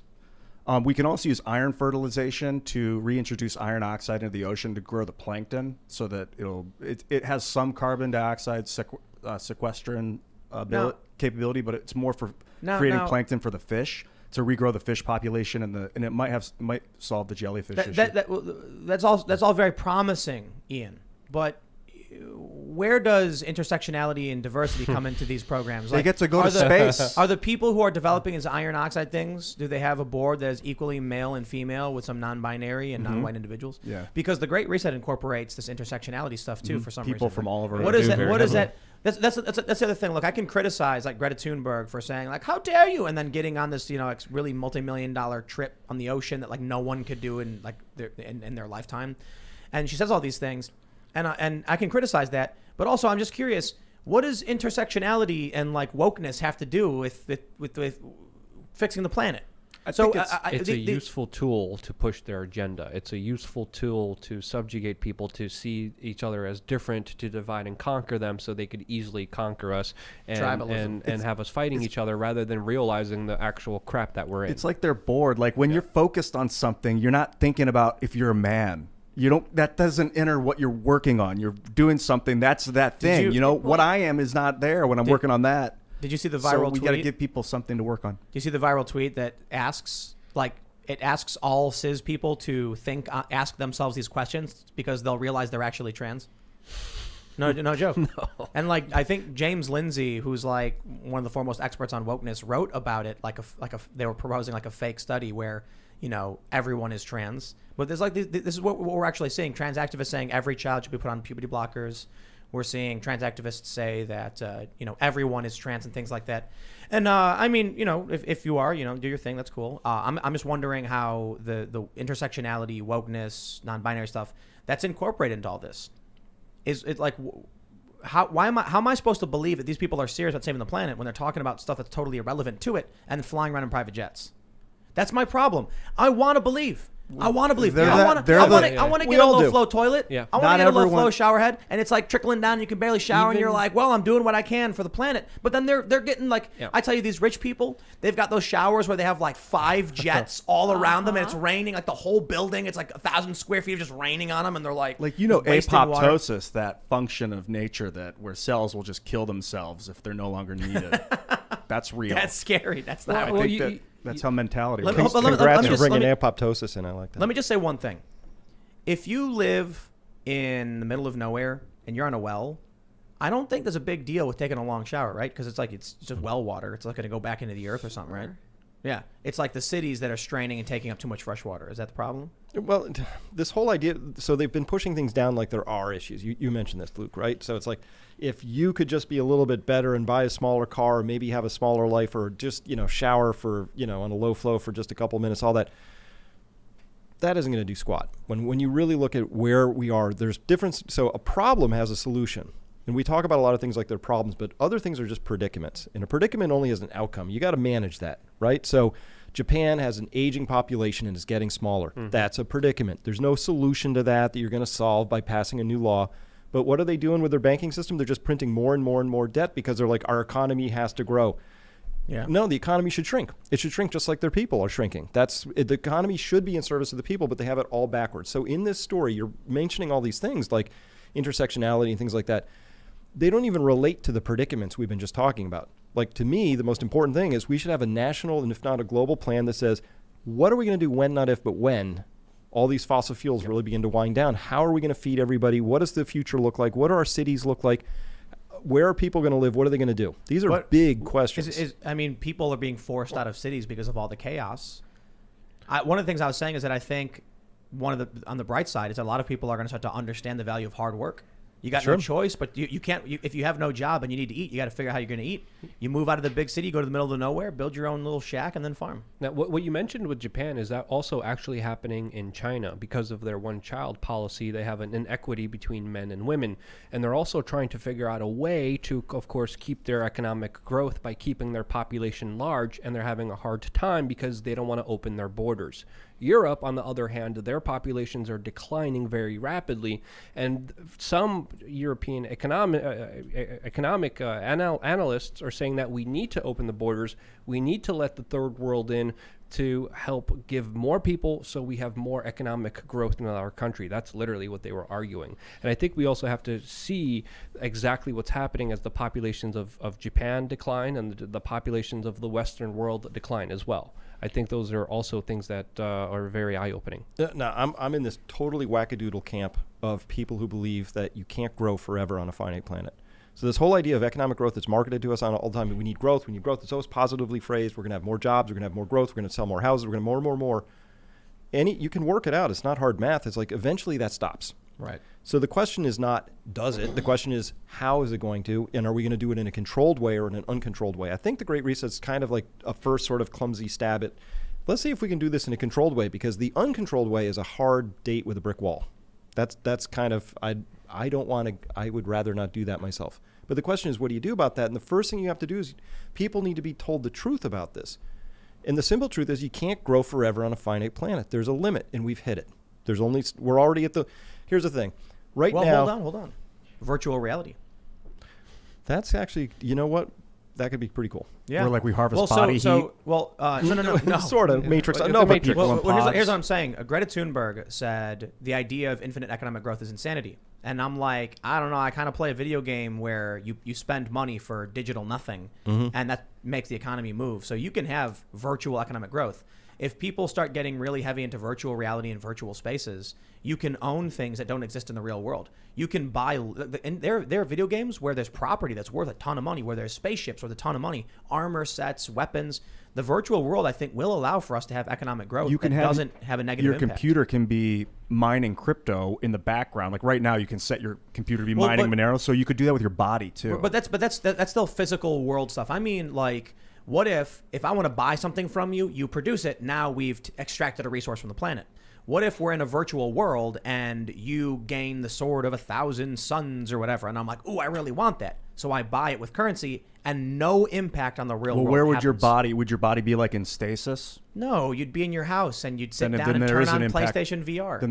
Then you got to eat, you got to sleep, you got to drink water. I'm not saying we go like we stop being alive. I'm saying that instead of growing our economy in terms of building a new building, we build a virtual building. We have meetings in VR where we go into certain spaces. It would diminish the weight of the real world, but you'd still need to eat. Tim Pool would still need food and resources. But he wouldn't need a whole 6 houses on the Caribbean. Oh, yeah. You wouldn't need as many things because you'd be satisfied with your digital things. Yes.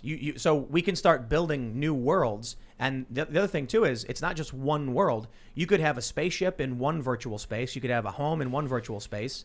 and we could do a ton of things. And we're about to colonize Mars. Like, we're really about to spread out. So an interesting idea too. You're mentioning like, infinite growth is impossible. It's like we're yeast. You know what I mean? It consumes the sugars and farts itself to death until there's nothing left, and then we eat the bread. There was a video I watched explaining the problem of constant reproduction, and they said, imagine there's a jar with a bacteria in it. Every minute the bacteria splits. So a minute goes by, now there's 2. Another minute goes by, now there's 4. Then 8, et cetera, et cetera. Once they get to the point where they fill half the jar, they say, whoa, we got a problem. If we don't find a new jar in 1 minute, we'll run out of space. So they find a new jar and they say, we're going to colonize this new jar. A minute goes by, now the full bottle is full, and say, don't worry. The next time we split, we'll go to the next bottle. They split again. Now both bottles are full, and they say, great, now we need 2 bottles. Now we need 8 bottles, 16, et cetera, et cetera. So colonizing Mars isn't a long-term solution. It's mitigates a lot of the problems. But I do think, when I hear stuff like you can't have infinite economic growth, I think digital spaces and virtual worlds are going to be a big solution to this.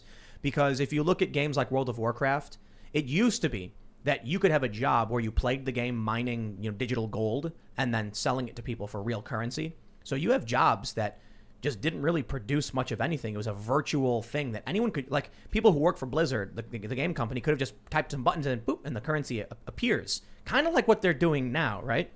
The point is, we can have it so that people are excited about the things they own, not in the real world.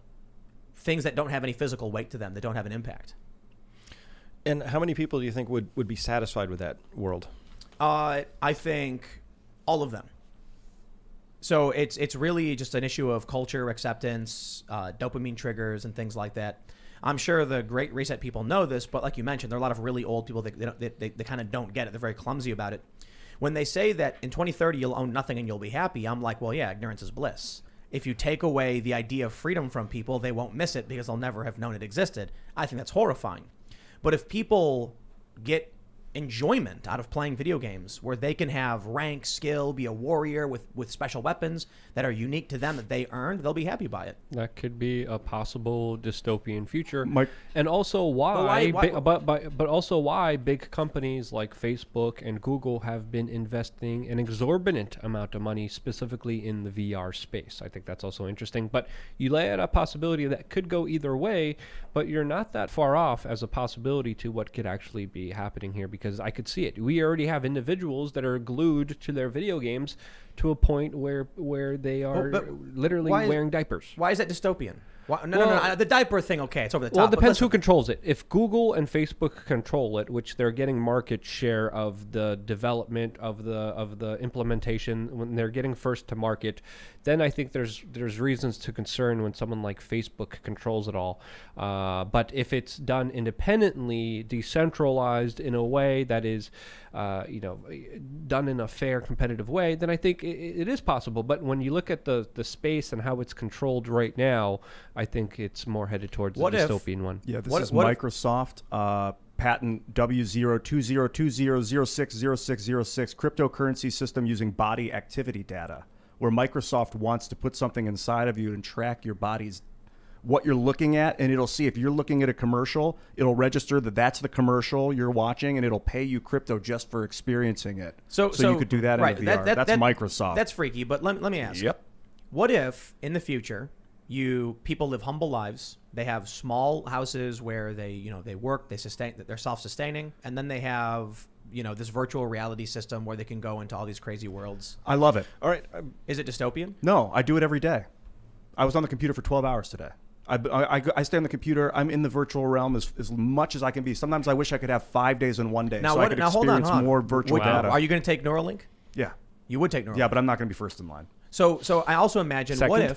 I'll wait until like 12 years. I'll wait until it's what if Neuralink vetted. Created the ability for you to actually plug into an entirely different world, just totally fictional? I'll make sure that world's safe. No, but it's like it's your world. It's a game world where you're not in the real world anymore, and it's a video game, and you can have you can be satisfied by the open world. You know what I mean? You can you can be in Star Trek, you can travel through space, but you're in internal universes. Something I've seen a lot, because I have a lot of people coming to work on my little farm, and certain people of the younger guys, they don't know how to use their hands anymore.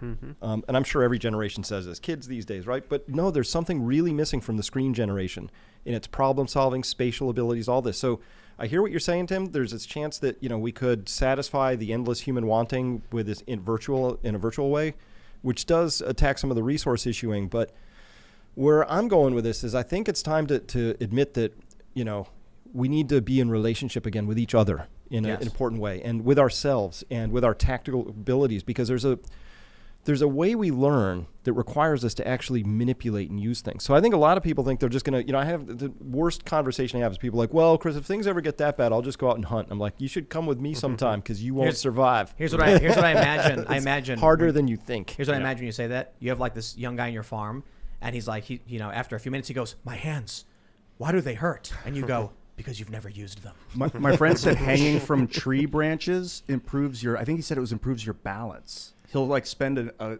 time every day hanging from a tree branch. It's a monkey thing. Yeah, apparently it's really good for the human body. Well, Luke just got his weird, whatever. Power cage. Lifting power cage. We're still waiting for the weights. And one weight came, just one. Yeah, just one. I can't really do much with that. But I did some pull-ups today, did some running today. It feels good. I love it. People need to work out more and be incentivized to work out more and take care of themselves. Because sadly, a lot of people are in a really bad place where they're incentivizing some of the worst behaviors because the corporations are just giving it to them on a silver platter. I think the laziness is incentivized. It's why I like augmented reality as opposed to virtual reality, because you can actually go outside and be in the dirt and be farming and see like bonus points every time you like weed a garden. You get like credits. That's a good. I like that one. But you do with your gut microbiome by actually farming and doing that. You do get you just saved the physical world. medical benefits by doing that. Let's take Pokemon Go and make it so that in order to catch the Pokemon, you got to plant a tree. Yes. Yeah. It's sort of like idea. Pokemon Go meets SimCity meets Farm. You're Farmville. like imagine this. No, but actually, I'm kidding. But imagine in real life. So we have Pokemon Go where they've actually used like Google Maps data to create gyms and stuff. What if they actually mapped out areas that were in need of cleaning? There's garbage, and then part of the game was like you earned points. You could pay crypto, literally a utility. But token. it's not even about paying someone so that they can have money. It's about incentivizing the game. Yeah, it could be game tokens. What does someone earn by catching a Pikachu in Pokemon Go? Exactly. They get to accomplish something that makes them feel and good. You could interact with your friends that are also playing the game. Like if you see them weeding the garden and you help them, do it together, you could get bonus points working together. Yeah, Reddit karma. What's it worth? Nothing. Right, but people want it. They want it bad. Points. All right, we got to read Super Chats, everybody. Let's do Super Chats. If you haven't already, smash that like button, subscribe to the show, and share it if you really do like it. Sharing is the most important thing you can do. Because it's the only real way we're going to grow is if people like it and they recommend it to their friends. And if you're on listening on iTunes or Spotify, leave us a good review because that also seriously bumps us up and then more people see it. So it's greatly appreciated. But now we're going to read what you guys have to say, and we'll start. Let's see. Friendly Neighborhood Sawyer says, hey, Tim, consider doing a segment with former coworkers and other witnesses to recount their version of the UFO sighting you mentioned in a recently in a segment. But that was 2006. It's been a long time since then, so I don't know who those people are. It was the UFO story. Duncan Massive says, thoughts on Lauren Southern's new film? I haven't seen it. Have you guys seen it? Nope. What's it called? Crossfire? I haven't seen it. Nope. Versi says, bring Adam on for the end of the year. You start with him, finish with him. We'll see how things go. Hell yeah. New Year's Eve tomorrow, man. We're going to figure out what we're doing. Luke wants to do like a crazy... I said, let's go to the shooting range where we could use the flamethrower and have a crazy bash and then bring it back to the old days where we do the live stream, we do the show through the cell phone. In a place where you can use a flamethrower, you're not going to get cell signal. Maybe. We'll see. We can go early in the day and see what happens. We're going to do some research tomorrow, and I think that'll be really cool. Interestingly, have a freedom send-off to 2020. You can get you can get a satellite for your RV that gets streamable internet. Yeah. I mean, you're not going to get it by tomorrow, but maybe we'll see. All right, let's see. Astronaut Kitty says, Tim, does your beanie get stinky? Yes, but I actually have a ton of them, and they get washed. But I have a whole bunch. People don't realize this. You got 3 from for Christmas. Luke got me a cupcake beanie. Cupcake beanie and a light up beanie with LED lights inside of it. You got one? And a pic. Yeah. That was my Christmas gift for We Tim. have a shirt coming soon that says I am a gorilla. I'm excited for that. It's just because people keep. I want to get one of those harumph harumph shirts. Harumph, yeah. Yeah, I want to wear it on the show. Harumph. Yeah, It's like Tim going harumph with the All right, let's monocle. see. Celti says, CA is proving the definition of insanity. Masks and lockdowns didn't work. Newsom says, more lockdowns. Yeah, well, things are going to get crazier and crazier. What is one says, Roadrunner 76B says, I bet Kevin James's channel has better audio than us. Yeah, probably. He's rich and's got great production. It'd be cool to have a tech guru come in here and just do a once-over on the show. Like a lighting thing, especially. We did. It's just that the issue is some people talk like this, so thanks for having me. And you're like, we got to crank their volume up. And then some people talk like this. And you're like, whoa, we got to turn the volume down. And you just got to change the volume and stuff. So then it gets out of sync and we're constantly trying to fix it. And sometimes people will talk really quiet, but then later in the show start ramping up and then getting louder and louder and louder.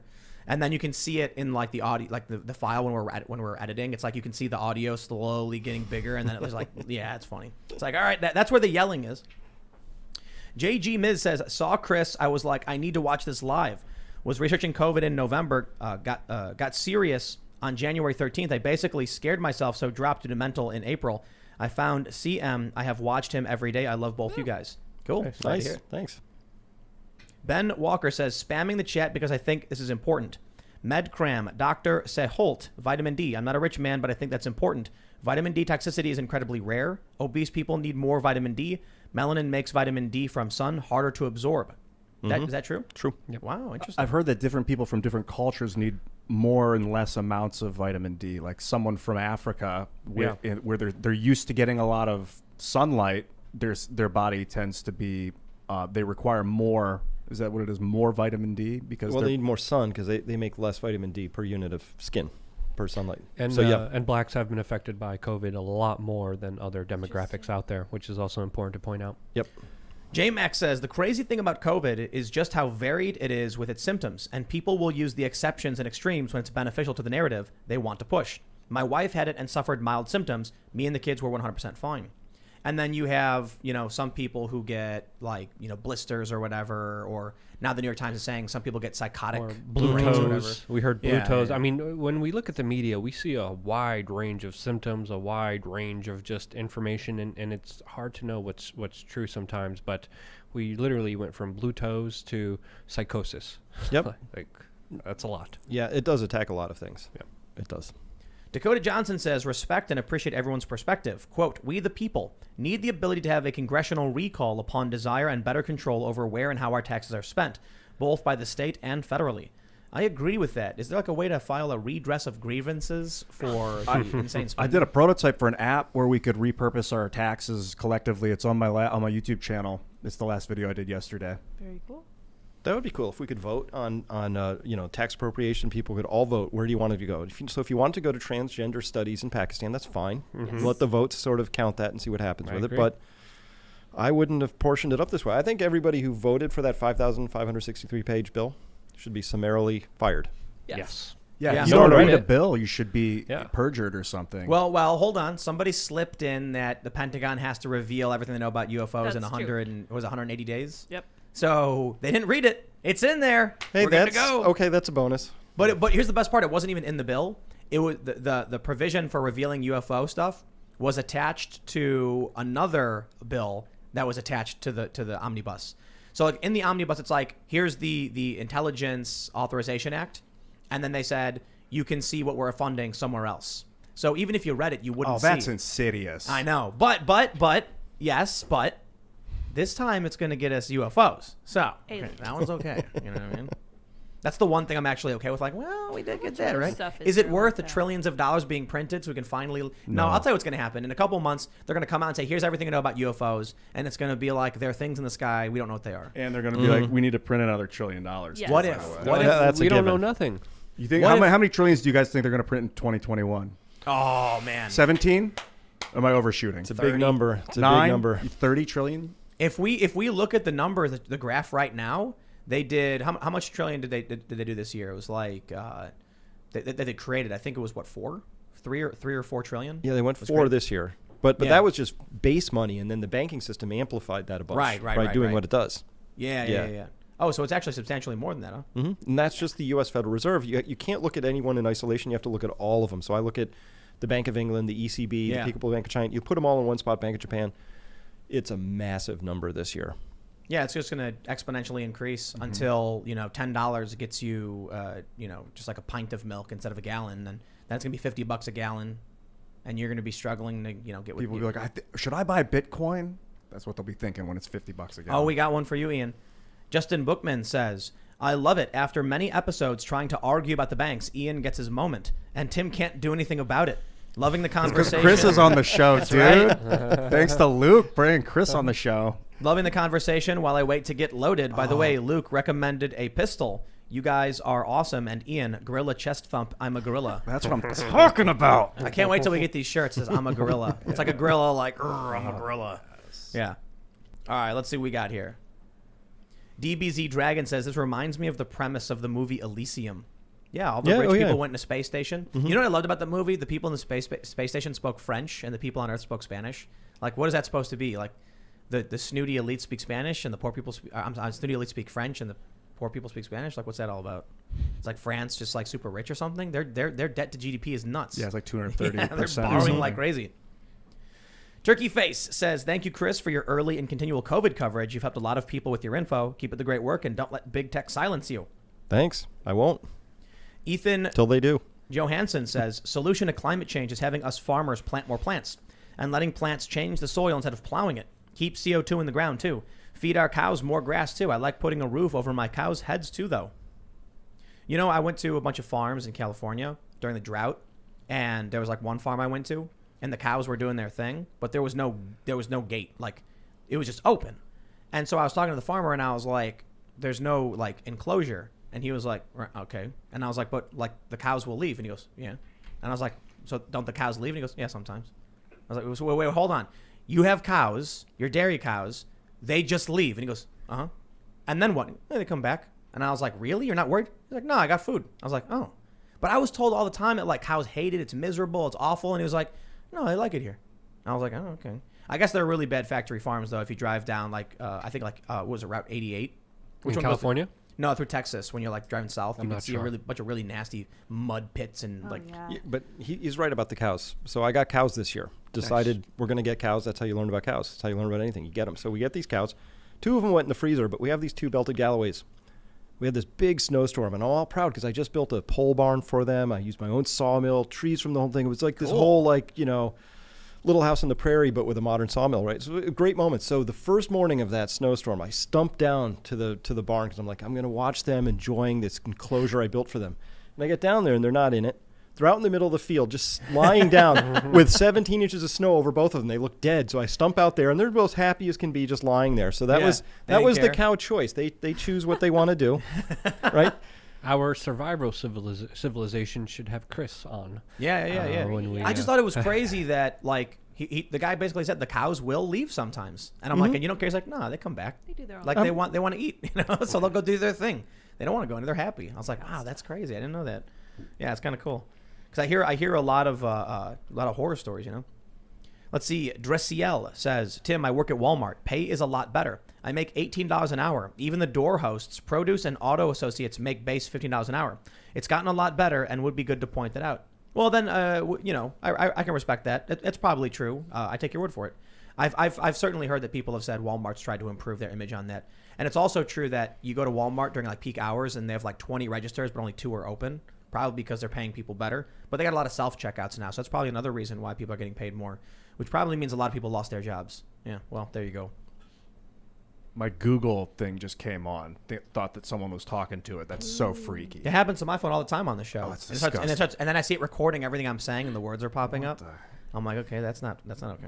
That's why you turn that feature off. Yes, you can't turn it off. All right, see, Ethan Johansson says, first of all, you'd have to eat 50,000 bushels of corn in order for Roundup to hurt you. However, us farmers hate Monsanto too. Cover crops will help get away from them. Look up Gabe Brown and Ray Archuleta for more info on regenerative agriculture.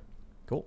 Gabe Brown is one of the people I'm thinking of. He at scale, this guy operates 3,000 acres, 1,000 head of cattle or something, and he's building soil. He's doing a beautiful job. No inputs, no chemicals. It's amazing. Cover crops. It's beautiful. Super. With no pesticide, herbicide, fungicide? Nope, he's not doing any of that. So, Unlicks Ghost says, check your account. $600 should be in there tonight. Also, Maricopa is having its rally be at Washington, D.C., January 4th through the 6th. we saw this story that Dallas apparently like grounded a bunch of flights because there was like a COVID breakout or something. I wonder if there's going to be some unfortunate transportation errors and mishaps just before the 6th, because I feel like people are going to show up. You know, if you've got people who aren't super political breaking in the doors of a supermarket because they want to shop, what do you think Trump supporters are going to be doing? Like, I'm seeing people posting they're going to fly across the country, they're going to drive across the country. We'll see how it plays out, I suppose. Emperor Gyseric says, tinfoil hat time. Trump could not be trusted to get on board with the Great Reset, so they did everything possible to make sure he is out of the way. These religious true believers will do anything to, quote, save the world. Perhaps. Let's see. Okay, I read that one. Cindy Smith says, Gavin Newsom companies, Plump Jack Co's, got more than $3 million of PPP funds. One winery got $1 million with 14 employees. 12/8/20 ABC News story then goes to fancy dinner parties. Yeah, CA is angry. And that's the problem, man. I want to believe that we're all fighting the good fight and in this together. They're not in it with us. There's this really funny comic where it's a four-panel comic, and there's like a woman, and she's like, you know, I'm at my infinity pool in my private condo, social distancing. And then one guy's like, I'm on my yacht. And then there's a woman like sitting in her like filth in like her crummy apartment with a can of beans on the ground. She's like, they're just like me. It's like, yeah, just like you. Brad's Organic and Clean Energy says, I'm an HVAC technician and organic farmer. Sustainable farming is one of the most vital building blocks of a peaceful future I can see. Hungry rats and squirrels losing it in New York City. I emailed you guys about collaboration. Dude, there's gangs of rats running through the streets of New York because there's no food anymore. They're becoming aggressive and angry. Could you imagine, like, you get bit by a rat? Gotta go to the doctor, get that rabies shot, you know? Or a squirrel jumps on you and tries eating you, like, just desperate to just... That's okay. You'll just be sent home with COVID. Yeah. It's like, I got bit by a squirrel, so you're saying COVID. No, it's squirrel. The squirrel's actually still latched to my back. Still attached to you. Yeah, COVID it is. All right, go home and then call Good animal luck. control. Yep. Joe Rob says, could you use Neuralink with your pets? Yeah, they used them I on wouldn't want to. pigs. Yeah. They were testing them on But pigs. so far, it's like Neuralink actually transports you to a virtual reality world, you know? right, Like it's now. read only right now. Yeah. Getting to that right part would be very, you know, that's where things get crazy. Oh my God. Jesus saves but doesn't trust banks says, Tim, I don't know if you saw my super chat yesterday. I wanted to know your thoughts on objectivism. After replaying BioShock, I want to know if you think it can be implemented and work in today's world as a solution. I don't know enough about objectivism other than objectivists think libertarians stole their ideas. What is objectivism? Like Ayn Rand. What is that? They believe that all of the wealthiest people should get on a private plane and fly to West Virginia to create their own. I'm kidding. I don't know. It's like I don't know enough about it, and I don't want to get it wrong. But the general, I think it aligns similarly in some ways with anarcho-capitalism and libertarianism. But I do think there are distinctions. Are you familiar with it at all? Not much, no. Because I talked to an objectivist who said libertarians stole our ideas, and I'm like, okay, like I don't know, what does that mean? Does it mean you're a libertarian? No, we were the originals. Like, okay, whatever. Oh, here, objectivism is philosophical system developed by Ayn Rand. Well, libertarian ideas are great. Libertarian candidates are horrible, We've seen and the they meme. make everything We've look seen bad. the meme. Yes. If they could I just, understand not want to be associated with them. If they could just dress better, that would be a great start. Didn't some dude like take his pants off on I was stage? there Dress in it all. person as that was happening. I was filming there. Why and did just he like do it? flabbergasted. I don't know. He just, I his mean, pants it's off. the libertarian convention.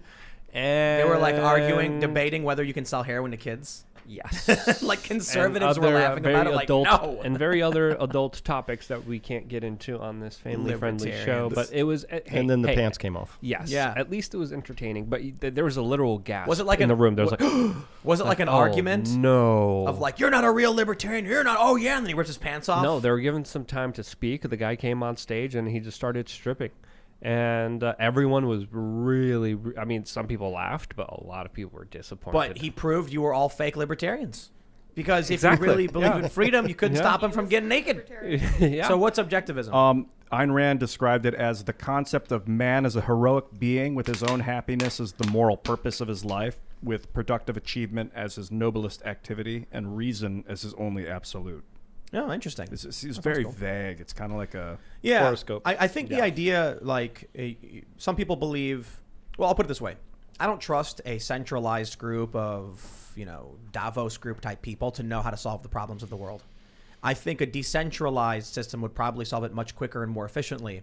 And that tends to be the case. It's like a billion minds focusing on a problem are going to come up with a variety of solutions and a better solution than one mind trying to figure it out. Now, you can argue that one supercomputer can be equal to 1,000 regular computers, but one person is just one brain compared to a billion brains. Now, I'm not sure that humans agree enough to get the problem done before we get great filtered out of existence, so it's a serious conundrum. The problem is, who do you trust to put the boot down and force people to take action? I don't trust these people because Gavin Newsom gets a bunch of money and then goes and parties. Barack Obama's buying beachfront property. I don't believe these people. I think they're lying to us. I think we all think they're lying to us. All right, let's see what we got here. Sam Meehan says, Tim, you should look up a film, 2047, Virtual Revolution. It explores a lot of what you've talked about today. Cool. Sounds like a Black Mirror episode, too. Mm-hmm. But, like, imagine if you had the ability, like, imagine that the Matrix was real, right? But you weren't a prisoner enslaved in the Matrix. You were free to leave. It's just the world was boring because nobody was really doing anything, and it was, like, not a whole lot to do. But in the virtual world, you have 50 different realities where you've got various characters. You can go to the one world where you can fly and, you know, throw fireballs, and one world where you're the president. You'd have a lot of fun. Have you guys ever smoked Salvia divinorum?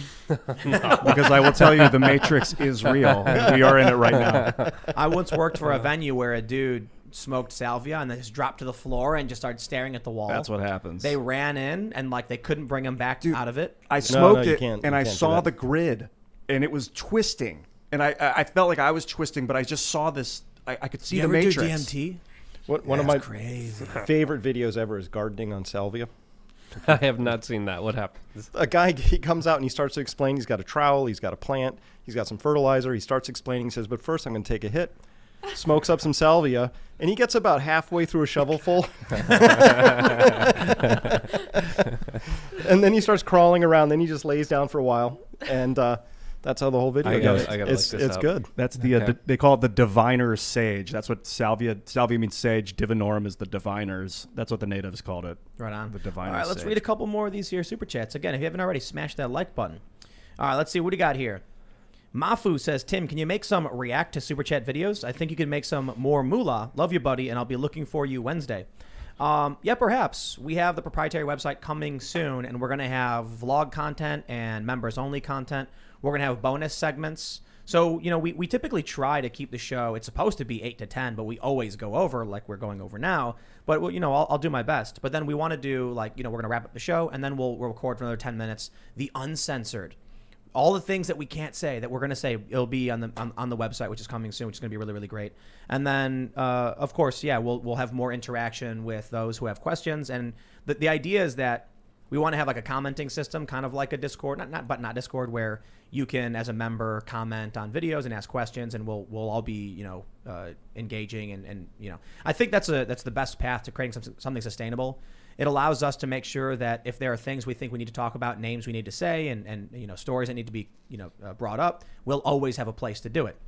There hasn't really been anything, I think, that there are a few stories we can't do because YouTube will take the video down, the live stream down. And it's almost like, well, what's the point? Just to like claim we tried. If it gets taken down, then we're not saying anything to anybody. That's why we need this website up soon, and that's what we're going to do. So it's going to be really great, and it's and we're going to do a bunch more stuff too. A lot of stuff in the work. I will say too, in reference to Scanner as well. A lot of people were asking questions about like what's going on with Scanner. You know, Rocco and Emily are doing their thing, and I just want to point out. I hope everybody realizes, COVID like really disrupted everything. I mean, I was trying to buy a building, set up an office, and hire people and do all this stuff in 2019. And then once we got into winter and we were trying to figure out, you know, how we were going to set up the new studio, and a lot of stuff happened. We were moving. Once COVID came in, everything was frozen, and it made everything really, really difficult. So I'll just say that, you know. But yeah, we're definitely going to be expanding, doing a lot of great work. So definitely stick around. Thanks for hanging out. Let me just read a couple more of these super chats. Silently in Atlanta says, Lydia might like this guest, Mike Rowe. Ask Mike about the farm episodes and the poo pot maker. Fun alien perspective is End of Battlestar Galactica. I love that show. Mike Rowe, I'd love to have you on the show. Mike's amazing. I interviewed him before. I might be able to find some kind of contact information. Hit to him up. And right Big now fan. he's on this big campaign that's called Safety Third. And he talks about how we as a society are failing because we have too much of an emphasis on being safe and being always 100% okay. And in reality, you have to let We're go not of that if immortals, you man. want to progress. Yeah. And what he's doing right now, his campaign is something to look forward to and to promote, I think. I'm pretty sure I broke my left wrist skating maybe like a week and a half ago. And then I was skating a few days ago, and I was just warming up. I was doing a switch flip. But this sometimes happens where my front foot landed on the nose of the board and my back foot hit the ground, which caused the board to spring straight up like a hammer and whack my thumb so hard it was throbbing. It was brutal pain. Now there's like blood all over the nail. Look, you got to pay your dues, man. That's what we call it. You know, I'll be skating with like Adam, and Adam will like fall down and you know, bust his ass, and we laugh. Yeah. You got to pay your dues. I took the leaf blower and I got on a skateboard and I saw what it could do. You know, we have flamethrowers for a reason. We got to play with them. All right, we got to figure out how far things go boom. What I'm saying is, you want to skate, you're gonna get hurt. When I see little kids on the half pipe and they're scared to drop in, I'm like, you're gonna fall. And they go, what? I'm like, you're gonna fall. Accept it as a fact and then get on with it. The longer you stay up there scared and don't do anything, you're never going to do it. The first time I tried to drop in on a quarter pipe, I fell down and I got hurt and I laughed and I ran back up and then I did it. You have to accept that you're going to get hurt, you're going to get scrapes, you're going to get bruises, and sometimes the accidents are really, really bad and not everybody makes it. Sometimes you're driving down the road trying to be all safe, boom, hit by a car. Did you see sometimes you're staying home because you're too scared to go anywhere. You slip in your bathroom, boom, hit your head in the sink, now you're dead. Yeah, Tom Segura, you know Tom Segura, one of Rogan's best friends. He was playing basketball, man, and fell down and shattered his arm. His bone is completely broken apart. His knee got shattered. Like, I'm nervous about snowboarding after that. I want to just think for the rest of my life. You stay in front of the computer. Listen, Ian. I gotta be we easy. went outside when it snowed here, and I put on the snowboard and front flipped, not on purpose. And then I just started. It hurt. I had like scrapes all up my arm, and I was like, I did a front flip today. I was like, oh really? Not on purpose, but you know, it was fun. I was snowboarding down, and I'm not a snowboarder. I can snowboard, but I just leaned forward, and it was all deep fresh powder, and I got caught and just front flipped, and it was awesome. And I landed, but then I fell backwards because I didn't really land. And then my wrist is already kind of broken because I fell on it. And I was like, my wrist, it's funny. And I'm just going to keep getting injured. I've messed my ankles up so bad. My legs are covered in scars. Pay your dues. I can walk, I'm You fine. think there's just people that like rough housing and Yes. people that don't? Of course. Like, some kids would always want to play basketball and they'd be throwing elbows into each other's faces and like, ha, ha, ha. And I'm like, God, it hurts so bad. I don't want to elbow someone, and I don't want to get elbowed. Skateboarding always hurts because falling is a part of skateboarding. You just keep doing it. You get better at it. You get really consistent. But you know, you'll fall. You whack your shin, and then you go, oh man, you'll do a tray flip, and the board will hit your shin. It just happens. Sometimes it happens. I mean, you get good enough. Eventually, it stops happening. But you're always trying to do better. So maybe you learn how to do a 360 flip. That's where the board spins 360 and flips, and you can land it every time. Well, now you're trying to do a 360 flip crook, and you still whack your shin because you're always trying something new. Anyway, with that being said, You got to push your edges, though. You have to do it. Yeah. If you ain't flying, you ain't trying. exactly. You got to give it a go. There's always risks. We're not immortals. Well, My friends. if there's no danger, it's not actually an adventure. Yep. Yeah, it's just There has to be real boring. danger. If you don't make any mistakes, you won't have any stories to share. But Yeah, what that's the I craziest what I thing. could do as a kid was amazing. So most of what I was doing as a kid was a felony now, right? Right. We were mixing things up and putting them in pipes and having fun, right? We did stuff like that, right? Can't do that. Nuh-uh. You can't do that No, anymore. but you know what? Unless you're making YouTube I'll tell you. tutorials. I'll tell you what else. When I was like 7 years old, I'd leave the house. My mom would be like, "Come back when the lights come on." And that was it. That was it. Yep. I'm gone. And I'd like go around and travel just like all throughout the neighborhood and like try and see like how far could I go before I got scared and then went back home. I was like a little kid. Now it's like if a 7-year-old, there was one story where a kid was playing in front of the house and someone called the cops. Yep. And the cops were like, "Why is this kid alone?" And the mom was like, "He's in front of the house." Or and they a were kid like, "What?" walked home from school, had CPS called on him. Yeah. And, most kids don't walk past the 5-block radius in a big city. These ever. kids are going to be emotionally and developmentally disabled. But say They already are. Let's be honest. Yes, safety first, right? Safety first. Safety third. Yeah, no, I think it's a tragedy. I really do. I think Yeah. that How do you ever find your edges? I mean, particularly, for me my pack of boys that I ran with, we were pushing our edges all the time, and everything was unsafe that we did. We just goaded each other to do increasingly unsafe sometimes things. you just got to go to Venezuela or Somalia or Epstein's Island, whatever it may be. Isn't you that- just got to isn't go. that- I never went crazy? that far. It's the craziest thing because, like, I was talking to my dad. He's a firefighter, and I said something to the effect of, like, it's kind of, it's brave of firefighters. They rush into these buildings. They know they could die. And he goes, no, they don't. If a firefighter thinks they're going to die, they won't go in the building. They don't do that. They think they're going to be safe because they know how to be safe. And when they get word that the building's coming down or the fire's out of control, they think they're going to die. They'll leave. And I'm like, that's a good point. So when Luke and I have both been to some of the craziest places in the world, and I always get asked this question, like, after coming back from some crazy place, like, wow, aren't you scared? Like, you could die or whatever. I'm like, dude, if I thought I was going to die, I wouldn't go there. I'm going there because I know how to take care of myself. Bro, Thailand was the craziest. Why is that? Because they were actively shooting at each other. I stood in one of these vehicles where they would parade around in this big truck. A bunch of people would stand in the back and they would all wave and cheer. And they were vehicles. One of these trucks, someone pulled up with a motorcycle and threw a grenade right into it. Boom, blood stains all over the bottom of it. And so I actually rode in that after that happened, and the blood stains are on the ground. And I'm wearing like this crappy fake armor because it was the best you could get because it's kind of, you can't, like, armor is considered a weapon of war or whatever. Black jacket. Well, so what they were doing was they were taking sheets of X-ray film and stacking them and then putting them in sheets to use as plates because they considered armor to be like a war material or something in Thailand. So here I am in this truck. There's blood stained at my feet, and it was a discount vehicle. That's why they bought it. They were like, because of the blood, so they bought it. And we're driving through the city. I'm like, this is crazy. Yeah. And they were just like, just keep in mind, if you see the motorcycles try and pull up, that's when you like jump out, get down, the shooting starts. And I'm like, yeah. I watched them pull down like and just topple scaffolding. And I'm like, dude, if I thought I was going to be put at risk by going there, I wouldn't go there. What's the point? Exactly. You can't do your job. Yeah. There's a reason I hired 10 mercenaries to follow me around in Somalia. Yeah. Otherwise, you don't go alone by yourself without guys with AK-47s. That's just the truth. I mean, but sometimes going in stealth is safer too. Not in Somalia if you're Right. my complexion. Yeah. Yeah.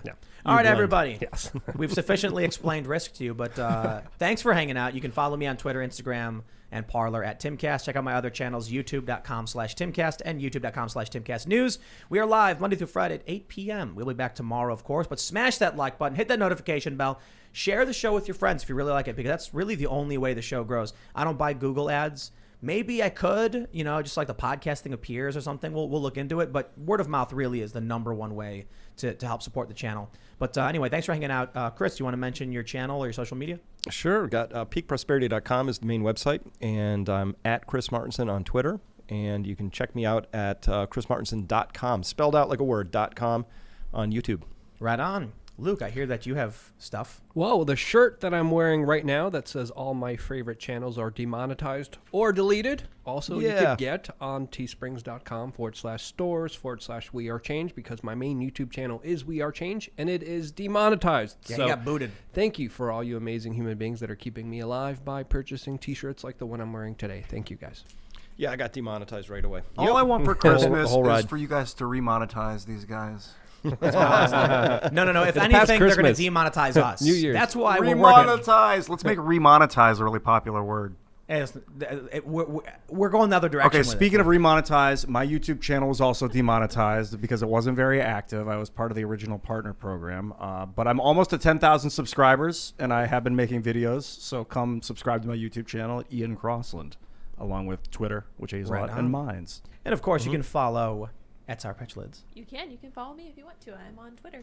And Lids is pushing all the buttons. Yep. Thanks for hanging out, everybody. If you're if you're listening on iTunes or Spotify or whatever, give us a good review, because the way that works is, and if you haven't already, actually go to iTunes, subscribe to the show, Timcast IRL, and Spotify, because that's actually how the rankings work. It's like how many people come in and check the show and follow and subscribe, and it really, really does help. So greatly appreciate everybody. We will see you all tomorrow live at 8 p.m.